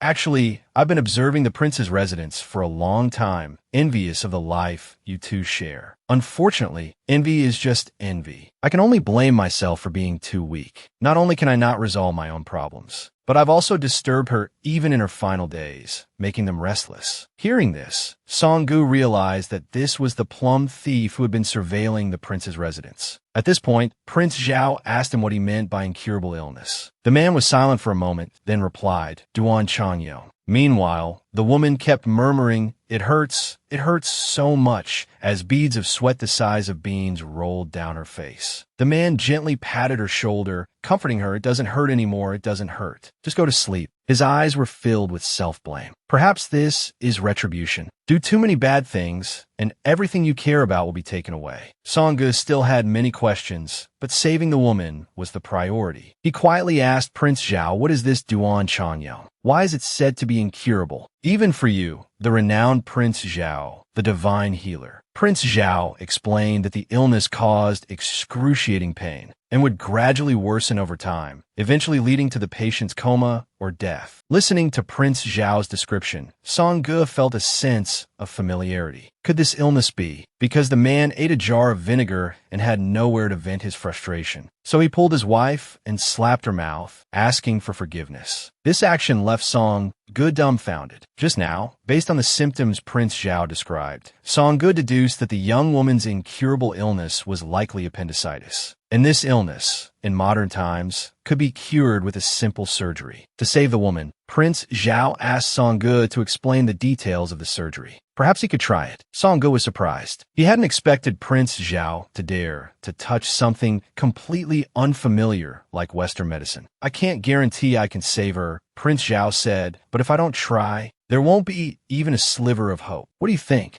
The Tang clan leader, the man, fell silent. At this moment, he truly had no other choice. But before he could reply, the assassins caught up and surrounded Song Gu and the others. To prevent their plan from going awry, the man leading the assassins decided to eliminate all 4 of them on the spot. Tang Jiu immediately rushed forward, intercepting the man, and told Song Gu to take Qianqiu and escape. He would stay behind. Prince Zhao quickly blocked the attacks of several assassins surrounding Song Gu, while Song Gu took the opportunity to rush to the other end of the alley. With Tang Jiu holding them back, the 3 of them could indeed escape easily. But Tang Jiu's chances of survival were slim. He would no longer choose to run. He would risk his life for his beloved. Although the death of someone loyal to the 9th prince didn't matter, this outcome wasn't the most beneficial. Song Gu handed Qianqiu to Prince Zhao, wanting to save Tang Jiu. The usually reserved Prince Zhao suddenly sprang into action. Although he could easily dispose of these small fry, he still urged Song Gu to leave quickly. Unexpectedly, Song Gu took out the explosives he had developed. He had to save Tang Jiu. Otherwise, tonight's efforts would be in vain. "Young Master Tang," he said, "how about we make a deal? If I can give you and Miss Qianqiu the life you desire, what price are you willing to pay?" Tang Jiu found this absurd, telling him to just take Qianqiu and leave. What if it can really be achieved? Song Gu pressed. Before Tang Jiu could react, the assassins in front of them were blown up by the bomb Song Gu threw. Under Song Ji's protection, they quickly fled the scene. Fortunately, he had used his spare time to improve the explosives, which were now proving useful. Song Gu, sparks flying from his feet, pushed a handcart while shouting and occasionally throwing explosives, waking the surrounding residents. Prince Zhao realized that he was deliberately creating a commotion. As more and more residents were disturbed, the assassins would be unable to strike and would have to give up. The group ran all the way to Prince Zhao's residence. Now we're finally safe. After settling the injured Qianqiu, Song Gu asked Lin Yang to prepare some boiled gauze and sterilize the necessary surgical tools. But right now, we still need an anesthetic that can completely paralyze the patient. Prince Zhao said that the basic anesthetic has been prepared, but to make someone completely unconscious, Lin Yang is more skilled. Song Gu looked at the guilt-ridden Lin Yang. Although he had many questions in his mind,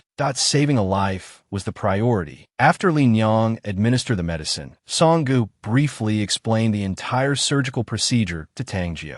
Prince Zhao also said that this was his first time performing surgery, and the outcome depended on fate. Tang Jiu's heart instantly tightened. But regardless, he thanked Prince Zhao from the bottom of his heart for being willing to help. At this moment, Song Ji's thoughts were racing. In the original book, Tang Jiu was the male lead's most trusted subordinate. But at the same time, he was also a pawn that could be discarded at any time. And now was the best time to negotiate with him. With just one word, he could pledge his loyalty to Prince Zhao, just like he did to the 9th prince in the book. But he didn't want to take advantage of the situation. Compared to those so-called heroic sacrifices, he preferred happy endings. Song Gu placed Qianqiu's hand in Tang Jiu's. "Young Master Tang, if you're worried, then hold Miss Qianqiu's hand and pray for her." From a certain perspective, the body temperature of a loved one is also a form of spiritual support for the patient. Meanwhile, Prince Zhao, who suffered from night blindness, painstakingly prepared several candles for himself. For some reason, an inexplicable emotion welled up in his heart, making him feel listless. The oblivious Song Gu asked curiously, "Husband, what are you preparing so many candles for?" Prince Zhao removed the silk band from his eyes. "It's a habit of mine. It's more reassuring to operate with my eyes open." Song Gu suddenly had a strange feeling. Why did he feel like Prince Zhao could actually see at this moment? Prince Zhao disinfected his hands with strong alcohol. Then, with the assistance of Song Gu and Lin Yang, he began to operate on Qianqiu. Not daring to be careless, he was already drenched in sweat. With the final stitch completed, the first appendectomy was finished. Qianqiu's breathing was now steady. All that remained was to prevent wound infection and wait for her to wake up. Tang Jiu expressed his gratitude profusely. "Thank you both for your hard work. I'll watch over Qianqiu here. You two should go and rest." Song Gu was a little worried. "Young Master Tang, you're injured too. Don't you need a rest?" He was unaware that someone behind him was already seething with jealousy. "Thank you for your concern. I want to stay here until she wakes up. It was a polite remark, but Prince Zhao felt incredibly irritated. After saying goodbye to Tangjio, Songgu pushed Prince Zhao back to rest. The intense work over the past day and night had exhausted him. Drowsy and hazy, he mechanically helped Prince Zhao undress. Unexpectedly, Prince Zhao suddenly had a mischievous thought. My wife, could you bring your face a little closer? Songgu hesitated for a second, then leaned down towards him. Like this. But in the next second, Prince Zhao wrapped his arms around Song Ji's neck and kissed him. Songgu was instantly stunned. However, even more outrageous things were yet to come. Every time the prince got jealous, he needed some closeness with his wife to be appeased. However, his wife was Yi Xin, Shangyao, Chanhui, Shandai. This turned the newly smitten prince into a grumpy vinegar jar. Just now, the jealous prince was full of resentment. As soon as Songgu leaned closer, he pulled him in and kissed him passionately. Song Ji's mind went completely blank. Almost suffocating, he kept hitting Prince Zhao, but the other party didn't seem to have any intention of stopping. Finally breaking free, Songgu leaned back defensively. Prince Zhao, what are you doing? Are you stressed from the surgery, or are you possessed? The prince sighed, his eyes filled with complex emotions. He gently caressed Song Ji's cheek. My wife, you seem to care a lot about that young master from the Tang clan. Is he better than me? The prince's hurt expression left Song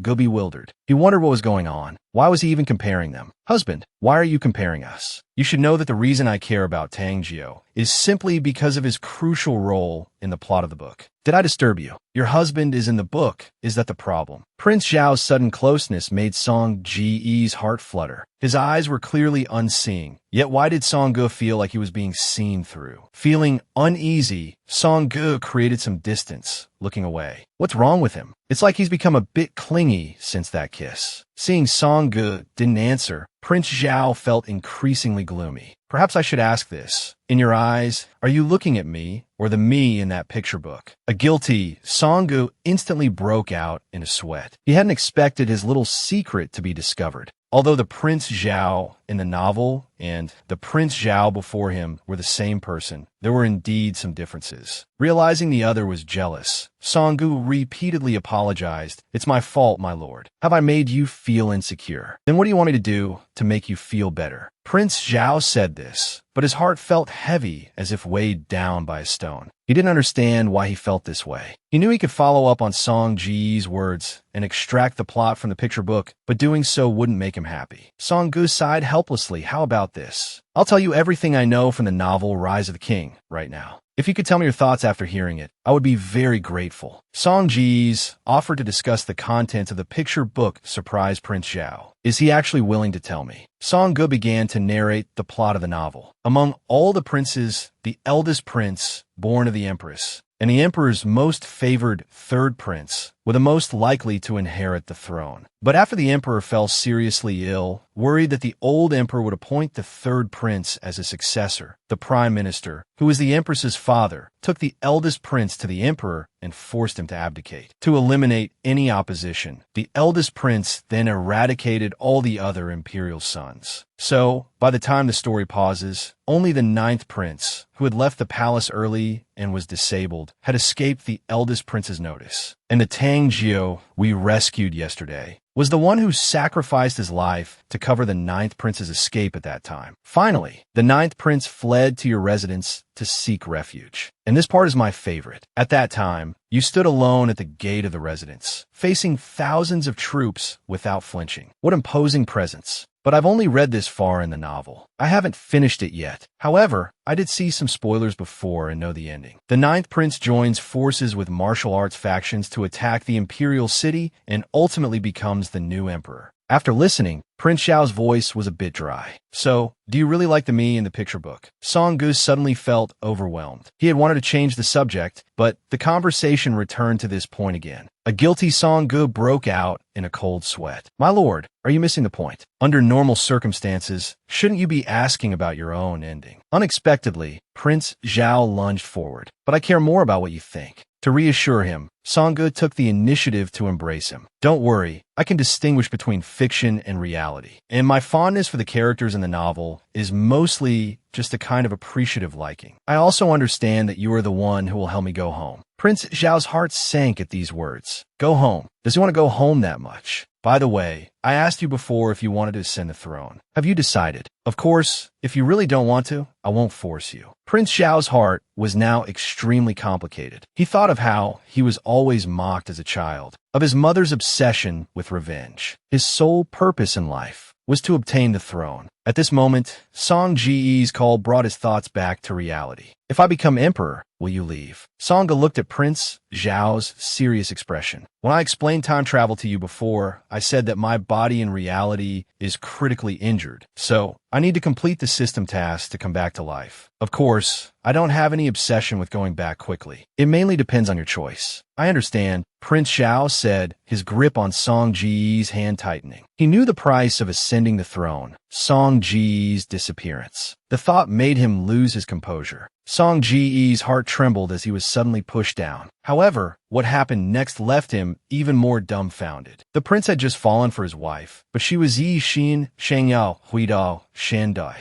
This turned the usually composed prince into a bundle of nerves. Losing control, Prince Zhao pounced on Sangge and bit hard into his neck. At this moment, Prince Zhao was like a wild beast savoring its prey. No matter how much Sangge struggled, it was useless. Only when his heart raced uncontrollably did he pull back and apologize. I seem to be a bit tired. I don't know why, but lately I've been doing things that aren't like me. Sangge was completely bewildered. This explanation seemed too perfunctory. He touched his still, stinging neck, wondering if Prince Zhao had been through some kind of trauma. And his gaze, just now, as if he were staring right through him. Could he see, or was it all just his imagination? Unexpectedly, Prince Zhao suddenly pulled his hand away and, in a very peculiar way, cleaned the wound. At this moment, Sangge felt nothing but utter bunkoi. This guy was off, very off. With bloodstains at the corner of his mouth, Prince Zhao seemed satisfied with his handiwork. It's all better now. I can't taste the blood anymore. Then, as if nothing had happened, he pulled Sangge towards the bed. Let's sleep. As for the answer you want, we'll talk about it tomorrow. But how could Sangge possibly stay calm? What the hell was he playing at? After all these bizarre actions, he just wanted to sleep. Sangge wanted to strangle him. You're unbelievable. I never thought the refined and elegant White Lotus could turn into a man-eating flower in a second. Although he knew even a rabbit bites when cornered, he really didn't understand what Prince Zhao was so anxious about. He looked at the now quiet Prince Zhao. Perhaps, like ninth Prince Qin Shingtian, he has secrets the book doesn't mention. But is this secret good or bad? After this incident, everything returned to normal. After the surgery, Chinchou regained consciousness. Seeing them embrace, Sangge felt relieved that he had made the right choice. Meanwhile, the chain store business was thriving. With sufficient startup capital, Sangge began working on hot pot and barbecue restaurants, as well as a daily necessities store. However, he urgently needed someone skilled in mechanics. Just then, Tang Jiu passed by and offered his help. Sangge pulled out the blueprints, explaining he wanted to create a device that could automatically grind grain and divert river water for irrigation. These novel functions were unheard of, but Tang Jiu said he was willing to try. Sangge felt a little embarrassed asking the young master of the Tang clan to do such menial work. But Tang Jiu said it was no trouble. After all, you and the divine Dr. Qin Wang are my benefactors. I will do everything in my power to repay this kindness. The couple stood there stunned. The title divine Dr. Qin Wang was actually an alias Prince Zhao used while wandering the martial world to avoid pursuit from the demonic sect. While this matter was supposed to be a secret, Prince Zhao calmly asked, "How did you know?" Tang Jiu knelt on the ground, filled with shame. Rest assured, I mean no harm. I just wanted to confirm. I was previously hired to monitor the prince's manor, trying to ascertain the connection between Prince Zhao and the divine Dr. Qin Wang of the martial world. I deeply apologize for the trouble I've caused, but even so, you still saved Chinchou and me. Therefore, I'm willing to tell you everything I know. Prince Zhao kept staring at Song Ji's neck. The bite mark is so deep. Anyone should be able to see it, right? Meanwhile, Tang Jiu revealed everything he knew. After he was framed and forced to leave his sect, he was rescued by Chinchou, who had also left home. After recovering, he went to the black market to make a living, taking on various confidential missions as a Tang clan disciple. Although the black market never reveals the client's information, I managed to glean some clues from the street. The person seeking information about the prince's manor should be from the imperial palace, and someone quite familiar with the rules of the martial world. If you have any suspects, you must be wary of them in the future. After listening, Song-ge had an answer in his mind. Among the princes in the palace, the only one who could have close ties with people from the martial world was 9th Prince Qin Shingtian. Not wanting to cause further trouble, Tang Jiu said he would leave as soon as Qinqiu recovered. Song-ge,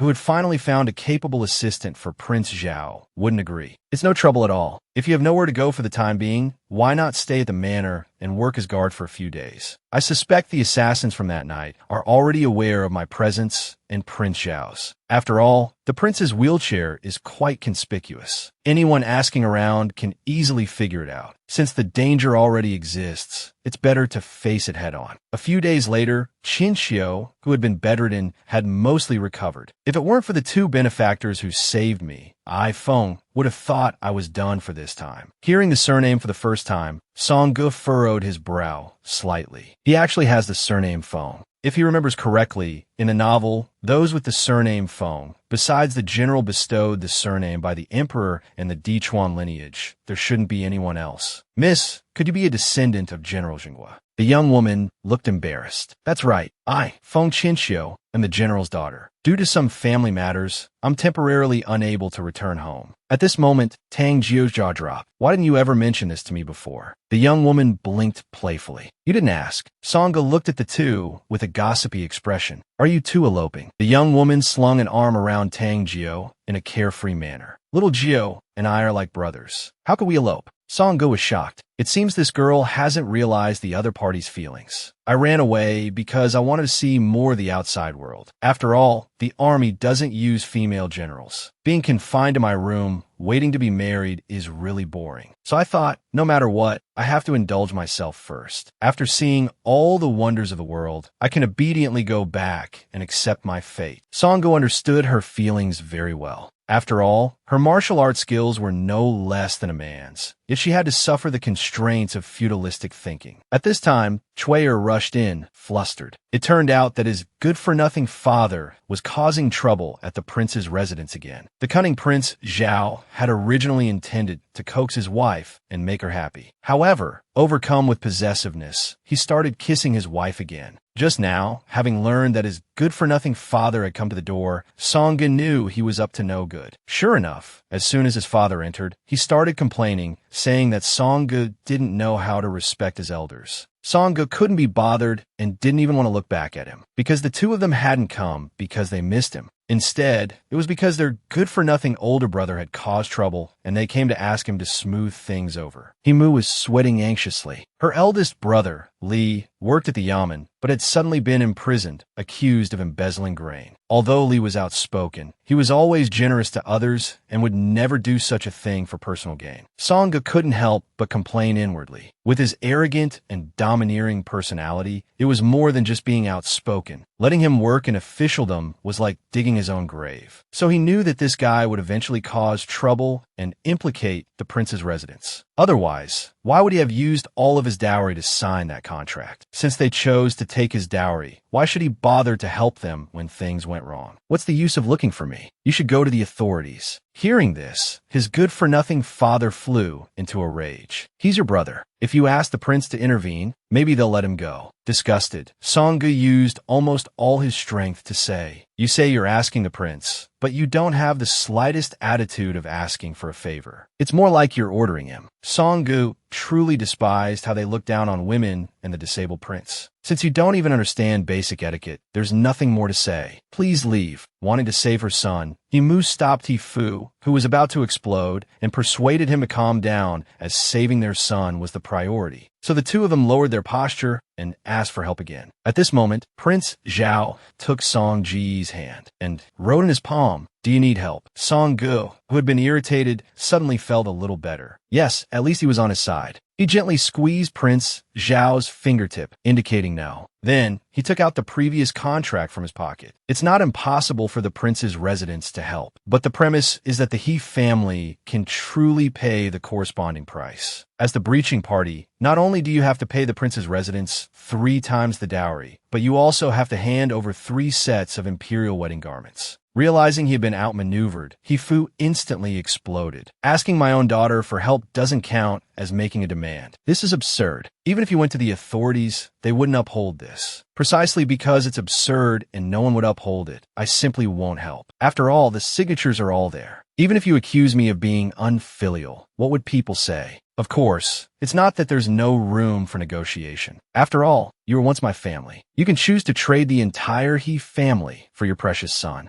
I'm not forcing you in any way. You can also choose to scold me and then find another kind-hearted person who can help you. After He Fu and He Mu left, Prince Zhao, who hadn't seen his wife for a while, came to their room. However, as soon as he entered, he saw his wife hiding under the covers. "My wife, what are you doing?" Suddenly, Song Gu, pretending to be asleep, looked extremely unwell. "I'm playing ostrich. You probably don't know what that animal is, but I don't want to think or explain anything right now. Too much has happened recently. If I don't relax a bit, I feel like my nerves are going to snap." Prince Zhao was standing there. Was he unhappy? He slowly walked forward and lifted the blanket. As he crawled in, he knocked over the lamp, startling Song Gu. "What are you doing here?" Song Gu said, his small hands tugging at Prince Zhao, trying to pull him out. The man grasped his hands. "My dear wife, I want to be with you." He gently kissed Song Ji's fingertips. "Actually, it's not difficult to save your brother. Even if I had no power, the officials would still give me some face." Song Ji's heart raced. His face flushed. He thought to himself, why has Prince Zhao suddenly become so clingy lately? He quickly withdrew his hand and coughed awkwardly. "No need," he said. "I've made quite a few connections while running my business. I can ask them about He Zongxing's situation. So, you're ultimately planning to help them?" Prince Zhao asked. Song Gu was silent for a moment. "It depends on their behavior. If the He family is willing to use their entire fortune to exchange for their son's safety, then that means this whole thing can be easily manipulated. At least they still have some semblance of human decency." Song Gu thought of his own past. His parents abandoned him before even giving him a name. The name Song Gu was given to him by his adoptive mother later on. But before that, he didn't understand what family meant. Thinking of this, his mood plummeted. He shook his head repeatedly, trying to shake off the negative emotions. "Let me be a stick of incense for a while. Just a stick of incense." Prince Zhao, hidden under the blankets, was obscured by the dim light. If this were before, he would have been disgusted by Song Ji's negativity, perhaps even abandoning him. But now, he wanted to hold the sorrowful Song Gu tightly. Following his impulse, he picked up Song Gu, still wrapped in the blanket. He didn't understand what kind of emotion this urge stemmed from. Perhaps it was the desire to observe his prey up close, indulging in a fragile sense of control, just like when he bit him before. Song Ji's face flushed crimson as he poked his head out. "My lord, what are you doing?" The man held him even tighter. "Don't move, my dear wife. Let me hold you for a while." But the next second, he opened his mouth again. This time, he didn't bite down hard. He held the struggling Song Gu and nibbled all over him. Perhaps it was time to agree to his plan. After all, the original reason for returning to the palace was for the throne, and that position is the sole reason for my existence. Song Gu, I made up my mind. I will ascend the throne and help you return home. If that's what you desire, my dear wife, then I will give it my all. As soon as he finished speaking, Song Gu began to feel faint. Dizzy, he seemed to hear someone calling his name, and within the calls, there seemed to be a faint beeping sound. For a moment, he felt like he saw the modern world. When he came to, he saw Prince Zhao asking him, "My dear wife, is that your answer? Are you happy now?" Song Gu listlessly replied, As he pulled Prince Zhao down to rest with him, he thought he was just exhausted. He didn't know that soon he would return to the modern world, separated from him. The young woman had wanted to test if the man was faking his blindness, but ended up blushing from his gaze. Just now, Song Gu, who had been held by the man all night, froze in place. His mind filled with inappropriate thoughts. He poked the pectoral muscles in front of him. The feeling was simply too good. But for some reason, he felt like he was constantly meeting the man's gaze. Yesterday, he almost felt the urge to kiss him. Besides, there was no braille in ancient times, yet his handwriting was so good. It didn't make sense. Suddenly, the man's voice reached his ears. "My dear wife, you're awake." Song Gu jolted, his face burning red as he quickly retracted his hand. "Zhao Zhao, Let me go. I can't get up like this. The man grinned mischievously. He rolled over, scooped Song-gu up, and hoisted him onto his shoulder. The sudden movement stunned Song-gu. He screamed silently in his mind, "Help. Why has this guy suddenly become so handsy?" At this moment, Song-gu was focusing all his energy on breathing. However, this was a good opportunity to test his eyes. He pushed Prince Zhao away forcefully. The bag behind me seems to be tied in a knot. My lord, can you help me? He turned his body to the side. However, Prince Zhao, still pretending to be blind, found that there was no bag behind him. Could it be that Song-gu was doing this on purpose? Prince Zhao sat up casually. "If I can be of assistance, my dear wife, please bring the knot closer." Song-gu pretended to have positioned himself and pulled Prince Zhao's hand towards his waist. If Prince Zhao had shown even a sliver of hesitation or refusal at this moment, it would have proven he could see. Meanwhile, Prince Zhao, pretending he couldn't see a thing, was actually panicking inside. Is this woman deliberately seducing me? His heart pounding, he feigned composure as he adjusted Song-ji's sash, thinking that, knowing Song-gu, this was most likely a test. Song-gu, whose heart was also racing, blushed, belatedly realizing how ambiguous this situation was. Prince Zhao, still pretending to be blind, suddenly said, "How come this doesn't feel like you're back?" He then deliberately pulled Song-gu closer, as if to double-check. Mortified, Song-gu quickly pushed him away. "Ugh, this is so embarrassing." Having scored a point, Prince Zhao smiled knowingly. "My dear, perhaps you've been overworking yourself lately. I shall brew you some nourishing soup later." Song-gu, his first attempt at probing a failure, covered his face with his hands and sighed. "Thank you." After that, Song-gu tried various methods to figure out the truth about Prince Zhao's eyesight. When Tang Jiu brought in a model of a windmill, Song-gu directly asked Prince Zhao what he thought of it. But Prince Zhao remained non-committal, deflecting with "whatever my dear thinks best." Undeterred, Song-gu then made a stargazing pie for Prince Zhao to try. Fighting back the visual assault, Prince Zhao took a bite. "It's delicious, my dear." When they went out, Song-gu deliberately scattered pebbles on the ground. But even with the bumpy ride, Prince Zhao remained unfazed. Finally, Song-gu decided to use his ultimate weapon. He abruptly stood up from the tub where he was bathing. Prince Zhao, caught off guard, struggled to maintain his composure, managing to stay silent. Defeated, Song-gu slumped onto the table. This man is infuriatingly gentle. He smiles all the time. There's no finding a crack in his facade. He couldn't bring himself to use any other, more drastic methods. He couldn't risk hurting him. Just then, the sounds of scuffle came from outside. The men who had chased Tang Jiu had finally arrived at the prince's residence. Watching from a hidden corner, Prince Zhao thought, it's time to close the net. Somewhere in the imperial palace, the original male lead of the story was meeting with the original female lead. "I've searched outside the palace as you instructed, but I haven't found anything." The masked man,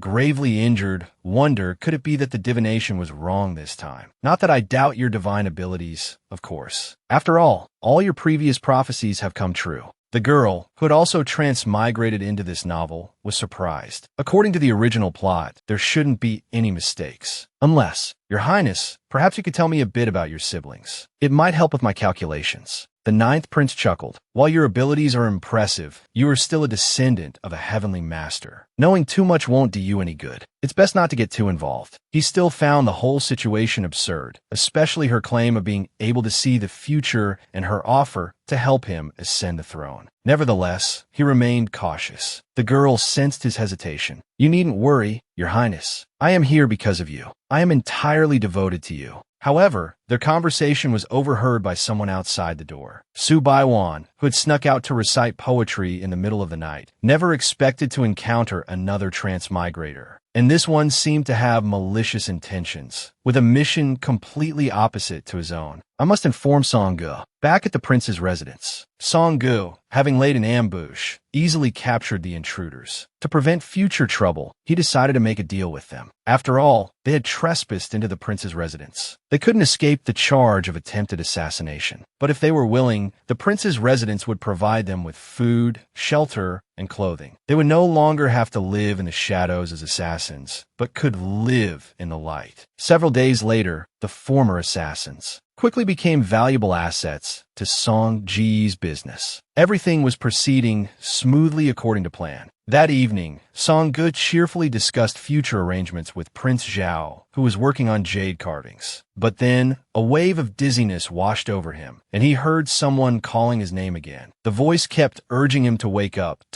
no matter what. But he lay in his hospital bed, unable to move. A few seconds later, Song-gu came to his senses, realizing that he was about to wake up in the real world. The Song-gu here would disappear completely. The girl, having transmigrated to ancient times, was now returning to the modern world. This left the internet-addicted prince, who had finally opened his heart, that completely turned into dust. Just now, Song-gu, who had time-traveled here, realized that his real-world self was about to wake up, and he in this world could disappear at any moment. But at this very moment, another time traveler appeared, and this one was on the opposing side. Song-gu warned Prince Zhao to be wary of the divine maiden beside the ninth prince. According to Sophie, that person should be the time traveler supporting the ninth prince's claim to the throne. Prince Zhao remained calm. So, ninth brother, like me, now knows the subsequent plot. Thinking about his impending departure, Song-gu felt melancholic. Actually, I wanted to ask you to take me to the palace to talk with him. But now it seems it's too late. Prince Zhao was caught off guard. My lord, what do you mean? Song-gu, wanting to avoid the topic, changed the subject. Are your legs any better lately? How much longer until you can stand? Prince Zhao gripped Song-ji's hand tightly, forcing him to answer the previous question. Song-gu stirred the water absent-mindedly. He looked at Prince Zhao helplessly. What I'm about to say, you need to listen carefully. The estate's businesses have basically spread throughout the capital. It won't be long before they form a stable revenue network. What I mean to say is, you're familiar with the management style of these shops. Manager Lee is responsible for collaborating and negotiating with the partners. So, whether I'm here or not, it's the same. The newly recruited Tang clan disciples, their loyalty is still unconfirmed. Whether you keep them or let them go is up to you once the effects of the poison on them wear off. Prince Zhao suddenly felt uneasy. My lord, why do you sound like you're preparing to leave? Not preparing, but I might completely disappear at any time. The prince's heart sank. My lord, what do you mean?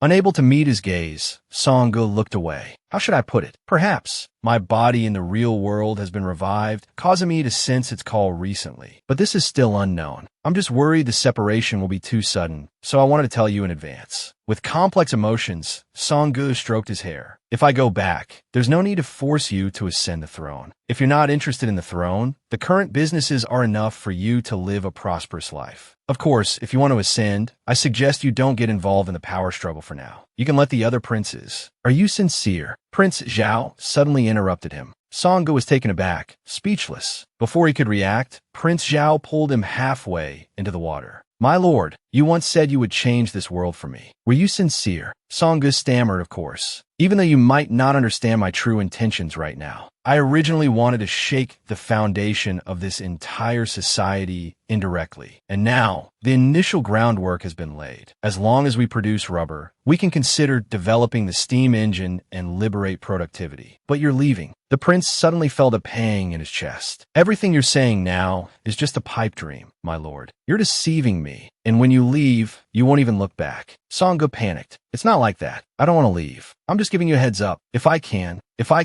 But the words caught in his throat. Although in his heart, staying here, or there was the same. If he really had to go back, he was afraid he would never see Prince Zhao again. Prince Zhao waited for him to speak. Tell me, if you can what? But Song-gu didn't answer. He couldn't control whether he stayed or left. However, his hesitation convinced Prince Zhao that Song-gu wanted to leave him and return to his world. He lifted Song-gu completely and pulled him into the tub. I understand, my lord. I understand your choice, even if this is likely a final farewell. He then kissed him fiercely. At least at this moment, Song-gu was still in his arms. However, this suffocating action left Song-gu unable to resist. But in the next second, he realized something. Breaking free, Song-gu quickly asked, have your legs recovered a lot? And your eyes, can you? But before he could finish, Prince Zhao pulled him into an embrace again. His grip was tight, as if afraid Song-gu would suddenly vanish. Song-gu panicked. There's still many things to arrange at the shop. Can you let me go first? Prince Zhao simply replied, it doesn't matter anymore. And he pressed close again. At this moment, Song-gu was like a frightened kitten, and Prince Zhao was gradually losing control. His gaze was no longer evasive, fixed on Song-gu.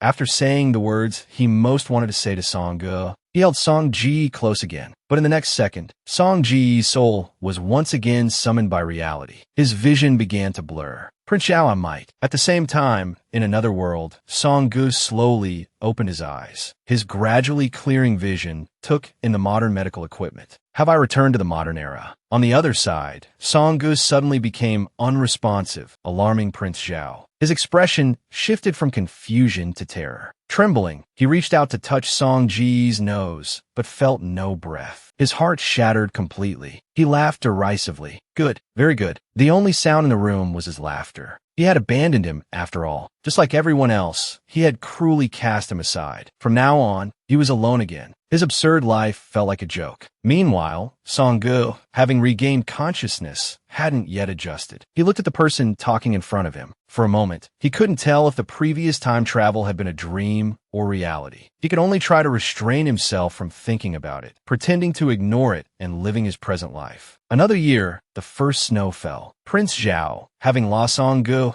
maintained his usual outward appearance. Every day, he would attend to the ailing emperor. However, hidden from view, his heart was colder than the snow. Now, with nothing left to lose, it was time to take back everything. Just as the two were living their lives without each other, the gears of fate shifted once more. The prince, starved of love since childhood, had finally given his heart away, only to have his beloved transported back to the modern era. From then on, the darkened prince became completely unhinged. For Song Gu, back in the modern world, it felt like a dream. Yet, he also felt the loss of something precious. As they both lived their separate lives, the gears of fate turned again. After Song Ji's departure, the embittered Prince Zhao focused all his attention on the throne. Outwardly, he attended to the emperor's illness every day. In reality, he had already orchestrated everything. The emperor, informed of his consort's death, urged Prince Zhao to take care. Your health is already poor. You should avoid overexertion. Prince Zhao's eyes were like an abyss. But your majesty, having lost my mother and my wife, I cannot lose you too. Outside, the snow fell harder. Wu Qing, another time traveler and the female protagonist of the novel, realized she wasn't the only one from another world. In the original novel, Prince Zhao, due to his personality, never had a consort. Yet, here was a wife who had recently passed away and who had even opened several modern shops. Though she didn't know why the wife had suddenly died, everything was proceeding according to her calculations. The ninth prince, the male protagonist of the novel, praised her foresight. Just as you predicted, father has caught a cold, but it doesn't seem serious. Wu Qing indicated this was just the beginning. Soon, the first prince, with the prime minister's help, would secretly worsen the emperor's condition. She would bribe the imperial physician to prescribe certain herbs. On the surface, they would appear to be tonics, but in reality, they would react negatively with other medications. That would be the perfect opportunity to overthrow the first prince. Unbeknownst to them, Prince Zhao was playing the long game, and he would completely shatter their plans. A month later, the emperor, enraged by the ninth prince's accusations against the first prince, ordered an investigation. The reviewed prescriptions revealed nothing unusual. The ninth prince, for his false accusations, was taken for questioning. It turned out the emperor, following Prince Zhao's advice, had feigned illness to test his son's loyalty. After this incident, the emperor realized his sons were all eager for his demise. Only Prince Zhao, who attended to him daily, was the one son who cared not for power or the throne. He even wanted to arrange another marriage for Prince Zhao, hoping he would find happiness again. But Prince Zhao politely declined. Your Majesty, I know my fate is too strong. Even if I were to marry, I would only bring harm to the woman. He calmly took out his silver needles to treat the emperor. But in his heart, he no longer needed those things that could be taken from him at any moment, including a wife and the emperor himself. Meanwhile, after being discharged from the hospital, Song Gu tried to return to his normal life, suppressing thoughts of his time travel. However, upon learning that the person he was supposed to meet for work on the day of the incident was the author of Cheng Wang, his jaw dropped. Lu Dai, looking at the vacant Song Gu in front of him, said, "Why do you seem so strange after your head injury? It's like you've been body snatched by someone from TV drama." "That's right, I've time traveled too."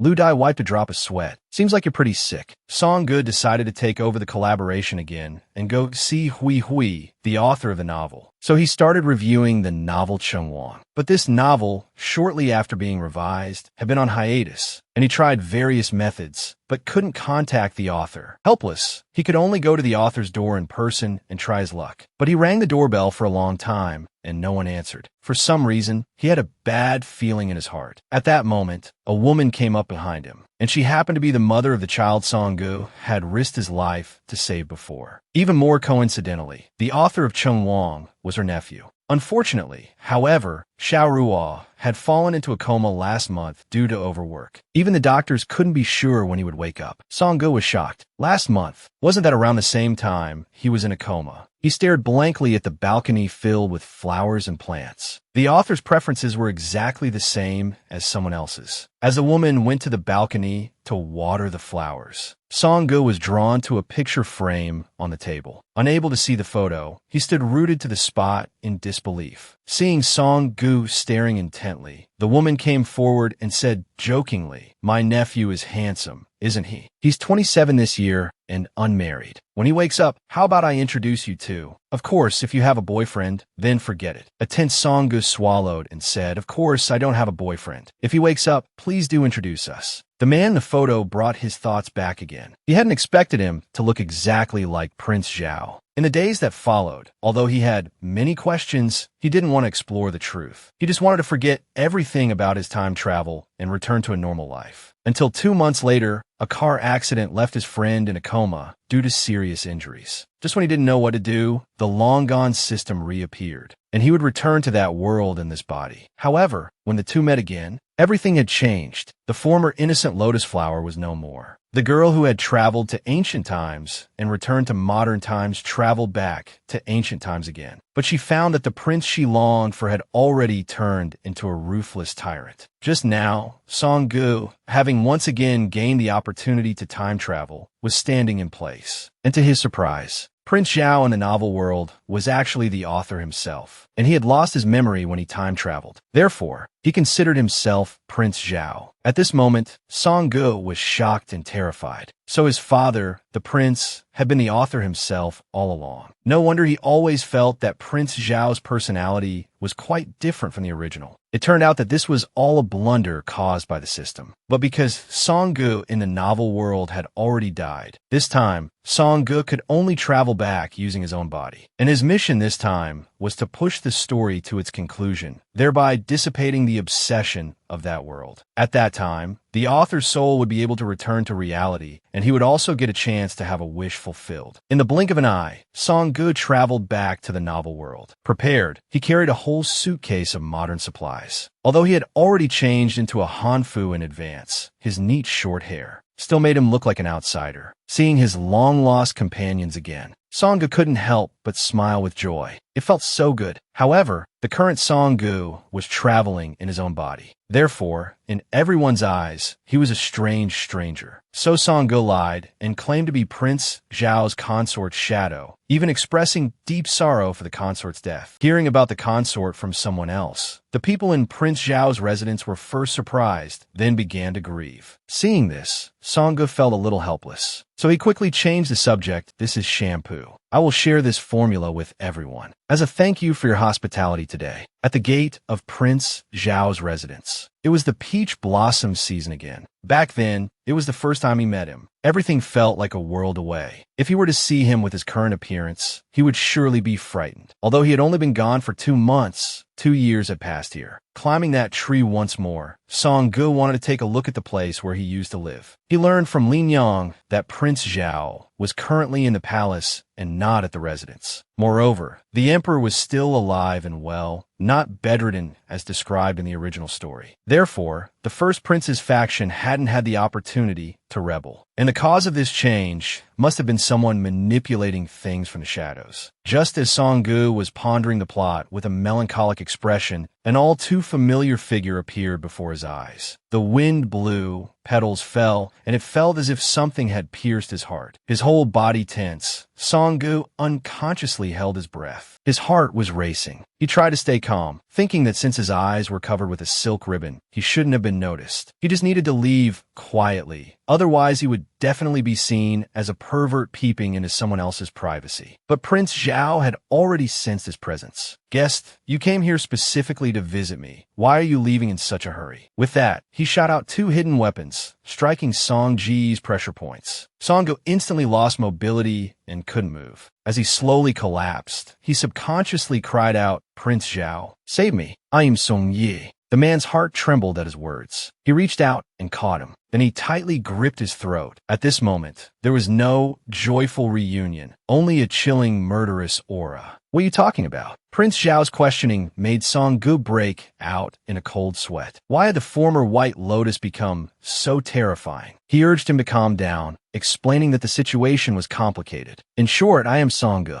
the real Song Gu. I've traveled back for some reason." But from the man's expression, he didn't seem to believe him. Song Gu was at his wit's end and even felt weak. The area where he had been hit by the hidden weapons had completely lost feeling. Could this guy have poisoned the needles? Unexpectedly, the man's grip tightened. Helpless, Song Gu could only continue to explain. "This body isn't Hizongshing's, so my appearance and voice are different. But I can tell you many things that only you would know." But before he could finish, the man interrupted him. "Silence. Song Gu is already dead. I personally buried him that day. You have no right to impersonate him." Just as Song Gu was trying to explain further, something unexpected happened. The love-starved prince finally fell in love, but his beloved traveled back to the modern world. Heartbroken, he completely transformed into a ruthless villain. Unexpectedly, the girl returned to this world in her original body, but the long-separated pair could no longer recognize each other. Just now, Song Gu, having traveled back again, finally saw the prince he had longed for. But because he had traveled back in his original body, he appeared to the prince as a suspicious stranger. Mistaken for an assassin, Song Gu could only keep explaining, "This is my true appearance. Although it's very different from Hizongshing's, my heart is exactly the same." The man's slender fingers ran through his hair and traced back and forth across his forehead. His smile was eerie, sending chills down one's spine. "Song Gu has a scar here, but you don't." Song Gu was going crazy. It seemed like none of his previous explanations had gotten through.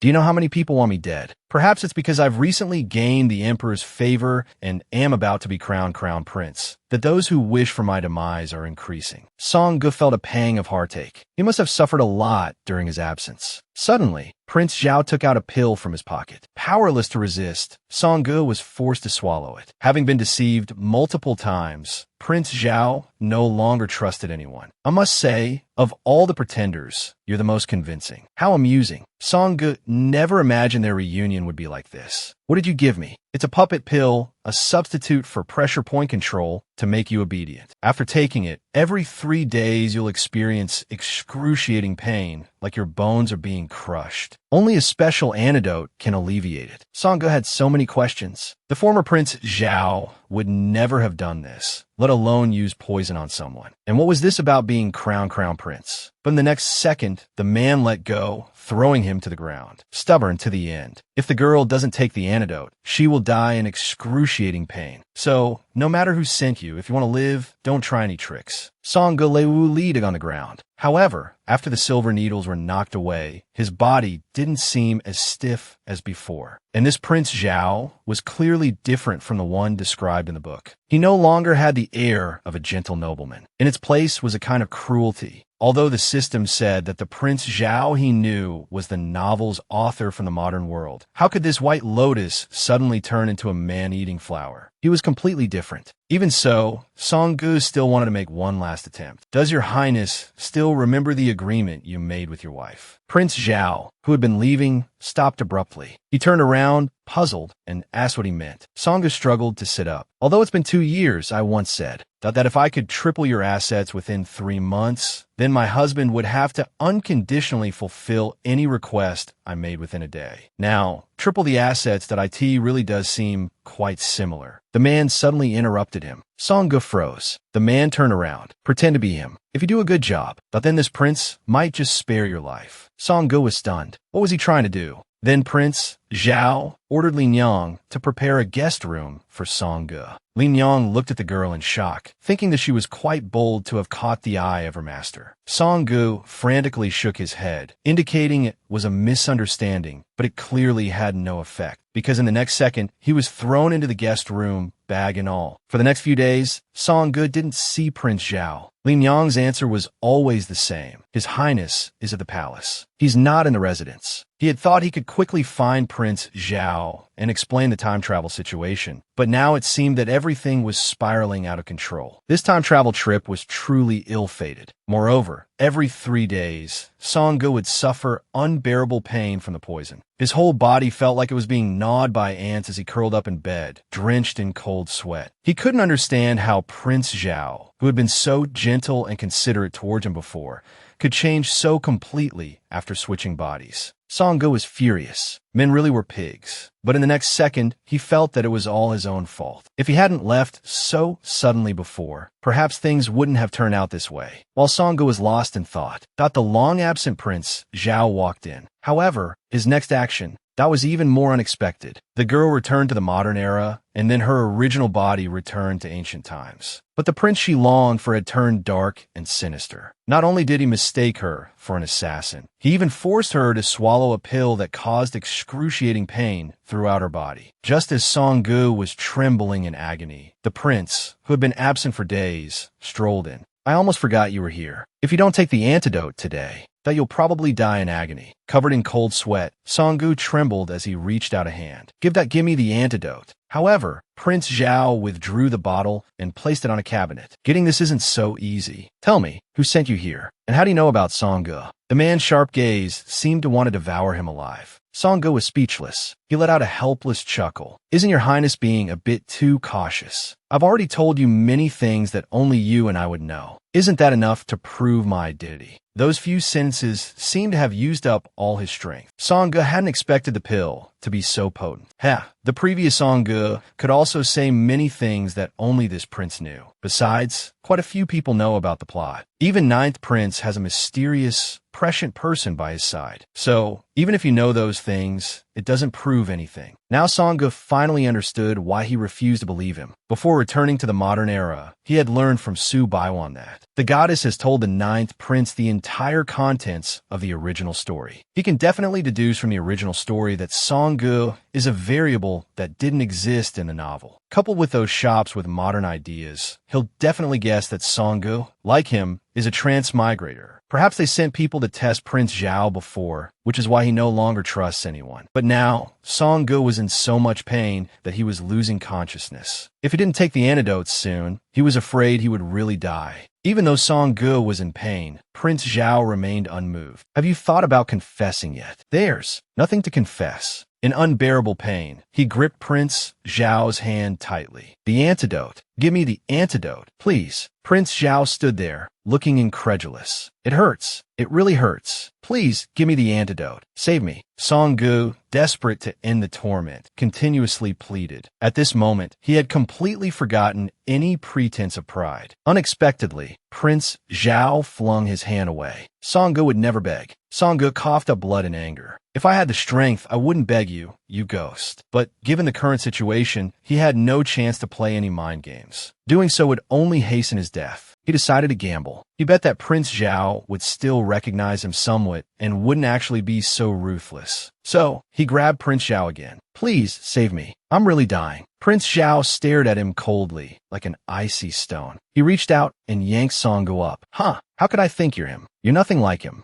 With that, he let go, allowing Song-ge to crash heavily to the ground. Then, he threw down a sentence, "Ridiculous," and turned to leave. Song-ge lay on the ground in despair. "Have I failed?" But in the next second, Prince Zhao tossed the medicine bottle at his feet. Without a moment's hesitation, Song-ge gulped it down, swallowing large mouthfuls. He choked, tried to eat too quickly. Driven by a powerful will to survive, he grabbed Prince Zhao, who was about to leave again. "Water! Give me water!" Prince Zhao was completely speechless. He waved his hand and flung the water bottle towards Song Ge. "This woman is clearly not Song Ge. What am I so confused about? That's right, my Song Ge is already dead. Just like Mother said before, the only person I can trust is myself. Once I place my trust in someone, I must be prepared to be betrayed. I can't blindly trust or hope anymore, and I can't be fooled by anyone again." Song Ge, now recovered, allowed a long sigh. But when he looked up, Prince Zhao was already gone. Such a cold husband. What will it take to make him believe us? But it's enough. Although the former White Lotus has become a Black Lotus, he's still somewhat soft-hearted. Song Ge, his competitive spirit ignited, suddenly felt a surge of anticipation. "It's been a long time since I've had such a challenging opponent." 4 days later, at dawn, to make this prickly Black Lotus obedient, Song Ge decided to use his ultimate move. After all, his little husband was someone who needed cuddles to be coaxed. They were husband and wife. Unexpectedly, his wife accidentally traveled back to the modern world. This caused the prince to become incredibly dark and brooding. Soon, his wife returned to the past, but with her appearance completely changed. She was mistaken by the prince as a spy sent by the enemy. To prove that she was his princess, Song Ge decided to take a unique approach. He found Prince Zhao and said he wanted to make a deal with him to cure his eyes. Prince Zhao, who suffered from night blindness, was filled with suspicion, but Song Ge deliberately leaned in close. "I wonder, my lord, if you would tell me the true condition of your eyes." Then, while Prince Zhao was off guard, he kissed his eyes. Startled, Prince Zhao instinctively struck out, sending Song Ge flying several meters away. "Insolent! You're courting death." Song Ge lay on the ground, coughing violently. However, he wasn't surprised by this reaction. After all, Prince Zhao didn't have an omniscient perspective and couldn't be sure whether other transmigrators would learn about the past and use it to deceive him. It would be naive to believe anyone who claimed to know him. Fortunately, Song Ge had anticipated this and worn protective padding to test Prince Zhao's limits. At the same time, Prince Zhao also noticed something unusual. With a ripping sound, Song Ji's homemade protective vest was exposed. Startled, Song Ge quickly covered himself. "Please conduct yourself with more decorum. This is inappropriate in broad daylight." Prince Zhao frowned slightly, unwilling to say more. He roughly pulled Song Ge up from the ground. Gasping for breath, Song Ge tightly gripped Prince Zhao's hand. Although Prince Zhao's reaction was excessive, at least he could confirm one thing. That is, Prince Zhao had strong feelings for the former Song Ge, and he was deliberately being intimate with him to provoke his anger. He was waiting for this moment of close proximity. Song Ge took out the pre-hidden anesthetic needle and injected Prince Zhao. "I'm sorry," he said. Looking at Prince Zhao gradually losing strength, he felt helpless. He didn't want to use this self-defense tool on his husband. But who could blame him when this little devil wouldn't give him a chance to explain? "My husband, don't worry. This is similar to an anesthetic. It won't harm you. This is purely a last resort." Seeing the other party remain silent, Song Ge added, "This drug only weakens the body and prevents movement. It won't cause you to lose consciousness. You can still speak." Looking at the torn clothes, Song Ge sighed helplessly. "What is all this? When we met before, you were always clinging to me. Of course, it's also my fault. If I hadn't left so suddenly, I could have explained things to you. Was there someone pretending to be me and testing you? Is that why you don't dare to recognize me, thinking that if you make a mistake, you'll be betraying the former me?" But Prince Zhao, whose silk ribbon had been untied, remained extremely cold. If it were before, he would definitely put on a vulnerable act to seek comfort. But his silence explained everything. During these 2 years of separation, Prince Zhao's life was most likely very difficult. "My husband, why don't you speak? You should know that if I really meant you harm, you would already be dead. So I have no ill intentions towards you. On the contrary, I'm quite fond of you." Actually, during this period of separation, Song Ge often pondered one question. Had he truly fallen for Prince Zhao? Although he always kept himself busy, he still couldn't help but think of him. Did he eat well while he was gone? Did he sleep well? Would he be sad because of his departure? But now he understood. Even if the Prince Zhao before him was the author himself, it didn't matter. Because the person he cared about was the one he had been with day and night. The sudden closeness made Prince Zhao's heart tighten. But Song Ge didn't want to stop there. After all, his husband had always liked this kind of intimacy. Song Ge was captivated by the peach blossom scent on Prince Zhao. However, their intimate interaction made 11 hiding in the tree, quite awkward. Was his master being taken advantage of? But his master had instructed him to only watch the girl and not act without orders. 11 was on pins and needles. The girl just said that although the prince couldn't move, he could speak. So why hadn't the prince given any orders? Just one word, and he could instantly kill the girl. Heavens, what should he do? At this moment, Prince Zhao, whose heart was racing from being teased, finally spoke. Girl, what are you trying to do?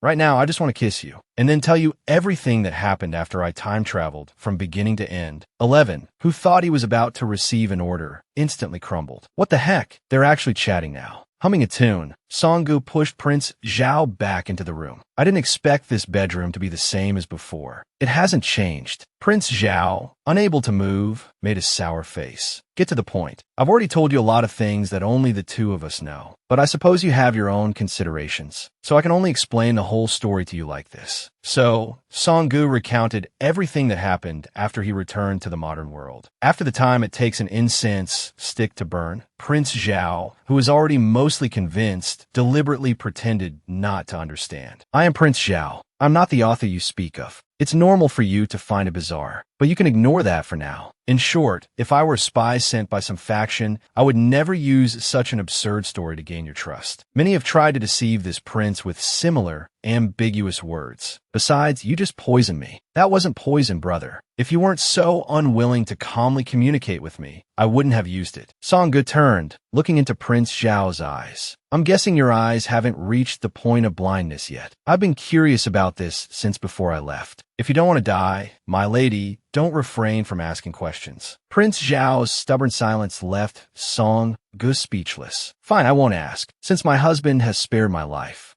Could you perhaps remove the 3-day poison from my body? Prince Zhao haughtily turned his face away, ignoring him. I advise you not to waste your energy. Unexpectedly, Songgu stepped forward again and injected him. Why is my little husband ignoring me again? The woman who had traveled back to modern times finally returned to ancient times, that only to be mistaken for a spy by her own husband, to prove that she was indeed his princess. Songgu could only resort to special measures to explain herself. Since your highness has no intention of killing me at present, why not continue to observe my conduct in the future? And I, likewise, will express my goodwill in my own way. Although Prince Zhao remained aloof and unwilling to acknowledge her, he was at least no longer as resistant to Songgu as he had been initially. Perhaps it was because their separation 2 years prior had been too abrupt, or perhaps it was the helplessness of a prince. After this, Prince Zhao remained preoccupied with various matters and did not appear before Songgu again. He only regularly sent Lin Yang with the antidote. And Songgu, taking the antidote on time, no longer experienced excruciating pain. However, during these days of solitary confinement, Songgu learned of the 9th prince's collusion with the 1st prince, causing the emperor great displeasure. Therefore, not long after, the emperor resolved to appoint Prince Zhao as the crown prince. But in reality, the old emperor's favorite had always been the 3rd prince, born to the noble consort. And Crown Prince Zhao, with his disabilities, was destined to be excluded from the throne. The old emperor's reason for appointing him as crown prince was merely to make him a shield for his future brothers. Soon, Songgu moved into the Eastern Palace with Prince Zhao. She hadn't expected that upon her return, Prince Zhao would already be the crown prince. She looked at him curiously. Will we be able to return to Zhao Wangfu in the future? It will be difficult to leave the palace from now on, won't it? It doesn't matter. Father's health is failing. He's worried about the Chu army amassing strength, but also concerned about the 1st prince harming the 3rd prince. That's why he entrusted me with this position. His Majesty understands my desire for a peaceful life and knows I'm not suited for the throne. Therefore, he won't restrict my movements in and out of the Eastern Palace. When the time is right, the 3rd prince will ascend the throne, and I can return to being Prince Zhao. This was the agreement we made long ago. But unseen by Songgu was the extreme coldness in Prince Zhao's eyes. He had spent 2 full years to lower the old emperor's guard and be appointed crown prince. Songgu was puzzled. Didn't you have no interest in the throne before? Why are you actively wading into these murky waters now? Prince Zhao suddenly clenched his fist. Who Who told you I had no interest? He discarded the flower petals in his hand, as if discarding his former self. Sangha looked at the familiar, yet strange Prince Zhao. Could it be that he had always wanted that position from the very beginning? Seeing that Prince Zhao was about to dismiss her, Sanggu quickly changed the subject. Did you take the medicine I gave you before? It's vitamin to alleviate night blindness. Although I don't know the specifics of your eye condition, it's very beneficial for your eyes. The proud prince turned away. Although he had already taken it, he claimed he never consumed anything of unknown origin. The unsuspecting Sanggu followed him, fuming. If you don't take it, don't blame me for secretly forcing it down your throat. Unexpectedly, Prince Zhao stopped abruptly. I almost forgot to mention, from today onwards, you are my personal attendant. Please shoulder the responsibilities that come with it. Going from princess to attendant, Sanggu felt somewhat resigned. Since I'm your personal attendant, does that mean I'll have more opportunities to be alone with you? The next day, Sanggu sought out Su Baiwan, who was also a transmigrator, to vent her frustrations. Su Baiwan hadn't expected to see her friend again after 2 years. If possible, she also wished to return to her own world as quickly as Sanggu. Elsewhere, the 9th prince, having failed to become crown prince, was exceptionally agitated. According to the divine maiden, he was the one destined for power in this novel's world. But now, that cripple, Prince Zhao, sat on the throne. Seeing this, Wu Qing could only continuously console him. After all, Prince Zhao's deceased wife was also a transmigrator. She must have revealed the plot to him, so it was normal for the current plan to fail. Now, with both sides having equal information, we don't have much of an advantage. We can only proceed cautiously. Wu Qing looked at the 9th prince with some exasperation. Could it be that revealing the original stories ending in advance would actually make someone lose their composure? The 9th prince grabbed Wu Qing's hand. I will always believe in the divine maiden. Once I ascend to that position, I will let millions know of my love for you. And at that time, you will become my empress. These words brought a blush to Wu Qing's face. He reached out and held her. If he could, he didn't want to return to the real world. He wanted to stay here forever, even if it meant death. He would rather die here. One soul, 2 bodies. Before, he was Prince Zhao's beloved princess consort. Now, he was just a humble personal servant by Prince Zhao's side. Sanggu, having returned to his original body, never expected this. Not only did he not experience the joy of reunion, he was almost killed by his own husband, who mistook him for an assassin. Now his husband was the crown prince, but he was still a lowly servant. Sanggu took out a bottle and let out a sinister chuckle. He sprinkled the prepared pills into the tea. Suddenly, a voice drifted from behind him. What are you doing? Startled, Sanggu nearly jumped out of his skin. This guy was clearly in a wheelchair. How did he get in without a sound? He quickly brushed away the remaining powder and claimed he was preparing a tonic. Then, solicitously, he pushed Prince Zhao to the table. He figured since Prince Zhao's eyes were covered with a silk ribbon, he wouldn't have seen anything. After all, he had only sprinkled vitamins. Even if it were poison, the silver needle wouldn't detect it. The man held his chopsticks, speechless. Then, with a sigh, he put down his chopsticks. I can't see the food, so I won't eat, he said, preparing to leave. But the next second, Sanggu grabbed him. It doesn't matter if you can't see. I'll feed you. He had gone to so much trouble to administer the drug. How could he let him leave now? Force-fed, Prince Zhao broke out in a sweat. This woman really liked testing his blindness. He hadn't wanted to open his mouth, but he swallowed it in one gulp. Even if she was testing him, it wouldn't affect the imminent outcome.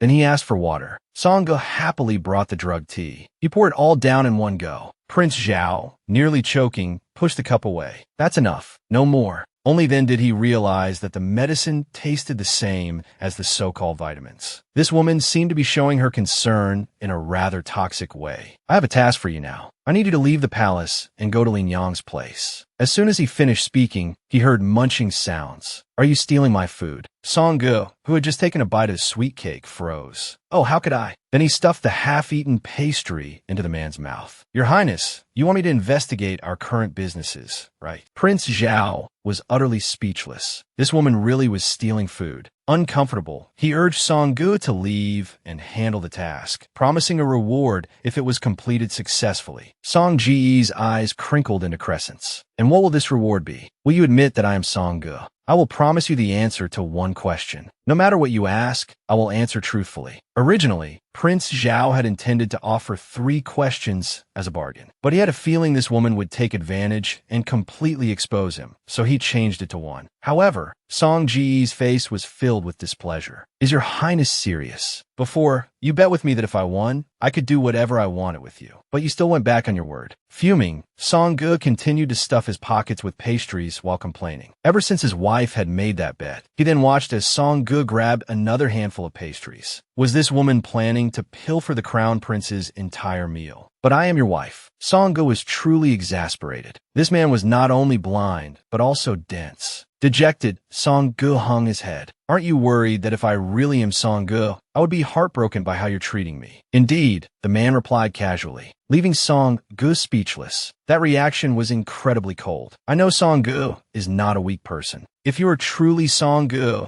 I will spend the rest of my life repaying you 100-fold, 1,000-fold. He had been telling himself not to be soft-hearted, but at the same time, he was also waiting for a miracle he no longer believed in. After leaving the palace, Song Ge busied himself with business matters. Meanwhile, somewhere in the Eastern Palace, Prince Zhao removed his disguise. His vision was noticeably clearer. Since this is effective, the original plan can be moved forward. The next day, Song Ge got the ledger from Qianxiu. However, he now had a new identity. Therefore, in the eyes of others, he was Prince Zhao's capable assistant. Song Ge just didn't expect that Qianxiu and Tang Jiu, who clearly liked each other, still hadn't confessed their feelings after 2 years. A woman suddenly interrupted their idle chat. Song Ge looked warily at the veiled person before him. Unexpectedly, the other party introduced herself and said she had a mutually beneficial collaboration to propose. Song Ji's heart tightened. Wu Qing, the transmigrator by the 9th prince's side, had actually sought him out. The prince, starved of love since childhood, finally fell in love, only to have his beloved transmigrate back to the modern world. Heartbroken, he devoted himself to pursuing the throne, only to have his beloved transmigrate back in her original body. But with her appearance completely changed, she became a stranger in the prince's eyes. Just after leaving the palace and returning to his room, Song Ge found Prince Zhao already asleep. He quietly walked to the bedside. Indeed, Prince Zhao was more familiar when he was asleep, unlike his cold and distant demeanor when awake. He had rarely seen him so relaxed since the second transmigration. He had always thought that as long as Prince Zhao became emperor, he could return to his former life and have nothing to do with this place anymore. Therefore, he never considered Prince Zhao's feelings, although he didn't want to admit it. Even without his eye and leg ailments, Prince Zhao wasn't suited for that position, regardless of whether he was the original author or not. In his eyes, Prince Zhao, when free of burdens, preferred playing the qin and tending to flowers. During the day, he met Wu Qing, another transmigrator, outside the palace. To help the 9th prince ascend the throne, Wu Qing, unaware of Song Ji's identity, offered to cooperate. He hoped to have Prince Zhao relinquish his position as crown prince without harming anyone. Song Ge pretended to be interested, but a new plan formed in his mind. Song Ge gently touched Prince Zhao's lips, his heart aching for his plight. He always felt that Prince Zhao wasn't enthusiastic about becoming emperor, but rather like he was being forced to complete a task. Perhaps he could use Wu Qing to let him live a different life. After a long while, Prince Zhao, pretending to be asleep, sat up and looked at the sleeping Song Ge for a long time. Gently, he brushed aside the hair that had fallen over Song Ji's ear. Holding back for so long, he whispered in his heart to Song Ge, "I miss you. I really miss you. But I can't think about you yet." He let the longing he had held for 2 years fall as a gentle kiss. He had asked himself countless times during this period, is he really Song Ge? Yes, he was definitely Song Ge. His Song Ge had really returned. Even though he had been skeptical at first, unable to believe that Song Ge could transmigrate back to his side again, it had become increasingly clear during their recent interactions. He had the same sharpness as Song Ge, his actions precise and quick. He had the same preferences as Song Ge, favoring the same kind of fruit,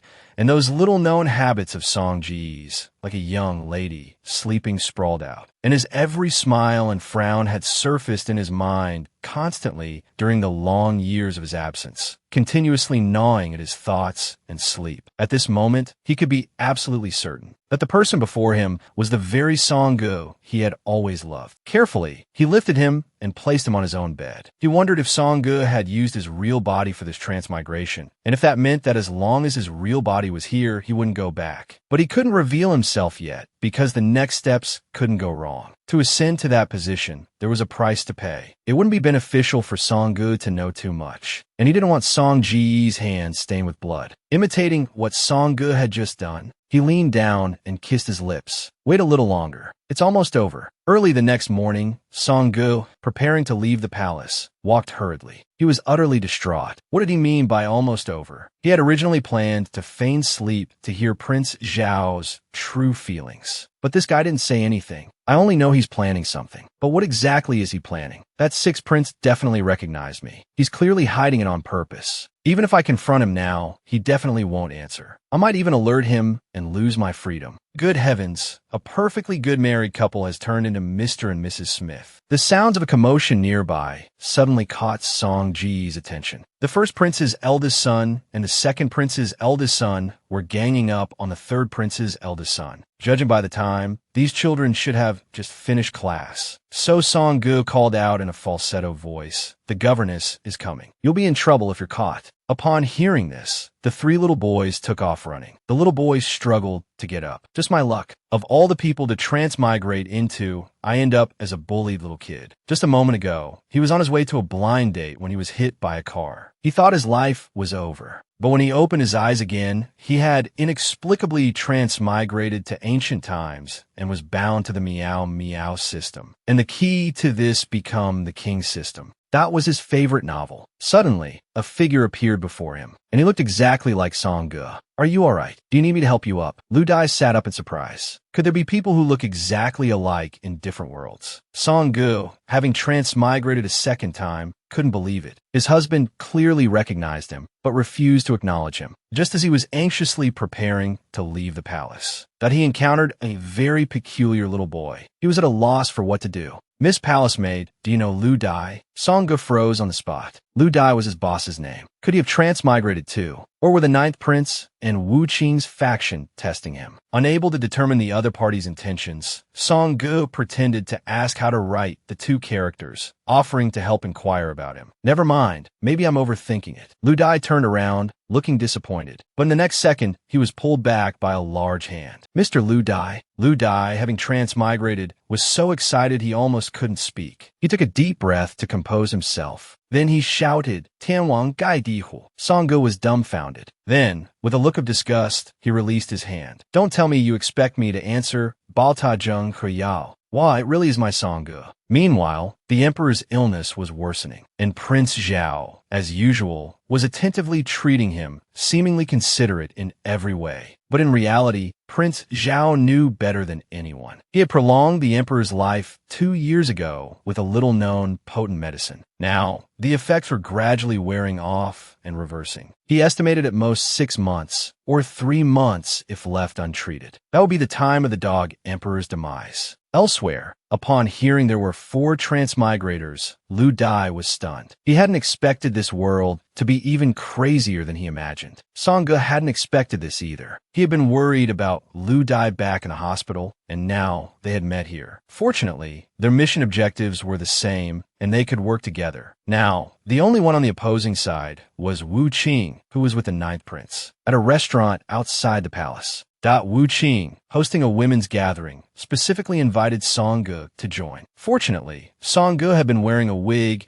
and using the alias Lu Taohua since entering the palace, so no one recognized him as the former Princess Zhao. The dishes in this restaurant are quite unique. "Did you open this place, Miss Wu?" Wu Qing smiled faintly. In the real world, she was just an ordinary person. She wasn't exceptionally beautiful or intelligent. No matter how hard she tried, she was constantly met with disapproval. Over time, she stopped having expectations for anything. She not only loathed everything around her, and even came to hate this world. The reborn Wu Qing smiled faintly. Not only did she generously admit to managing this matter herself, but she also indicated that the crown prince, after 2 years of reflection, hadn't made any new moves in a long time. But Miss Liu is still young. Rather than devoting herself entirely to the crown prince, it would be better to place some of her bets on me. I mentioned a collaboration when we met before. Now I can tell you, I plan to create a wave of public opinion, to send off those who should leave, and to elevate those who should ascend to that position. And Miss Liu, you only need to cooperate and answer a few questions. You don't need to do too much. Afterwards, Wu Qing got up and invited everyone to the inner court to enjoy some beauty treatments. Sangha stood up languidly. It seems his true identity was completely unsuspected. He had heard before that there was a force copying the types and operation methods of businesses and shops. Now it seems that's Wu Qing's doing. As a transmigrator, he clearly received a mission, but ultimately chose to help the ninth prince. What is the reason that makes him not want to return to reality? Sanggu casually followed Wu Qing to the tea house next door. I accept your collaboration. What would you like to know? In the blink of an eye, night had fallen. Returning to the Eastern Palace, Sanggu wearily pushed open the door. Unexpectedly, Wu Qing asked a lot about Prince Zhao and his former wife. Fortunately, he could use the recipes left by the former wife as an explanation. Although the system mission only required Prince Zhao to become emperor, it didn't specify which country's emperor he should become. At this moment, a maid rushed over Sister Tao. You're back. His Highness the Crown Prince is looking for you. Sanggu, who was acting as Lu Taohua, froze. This alias is truly vulgar, he thought. Sanggu asked with a puzzled look, what does he want with me? His Highness seems to need you. To attend to him in his bedchamber. Hearing the words attend to him, Sanggu was instantly thunderstruck.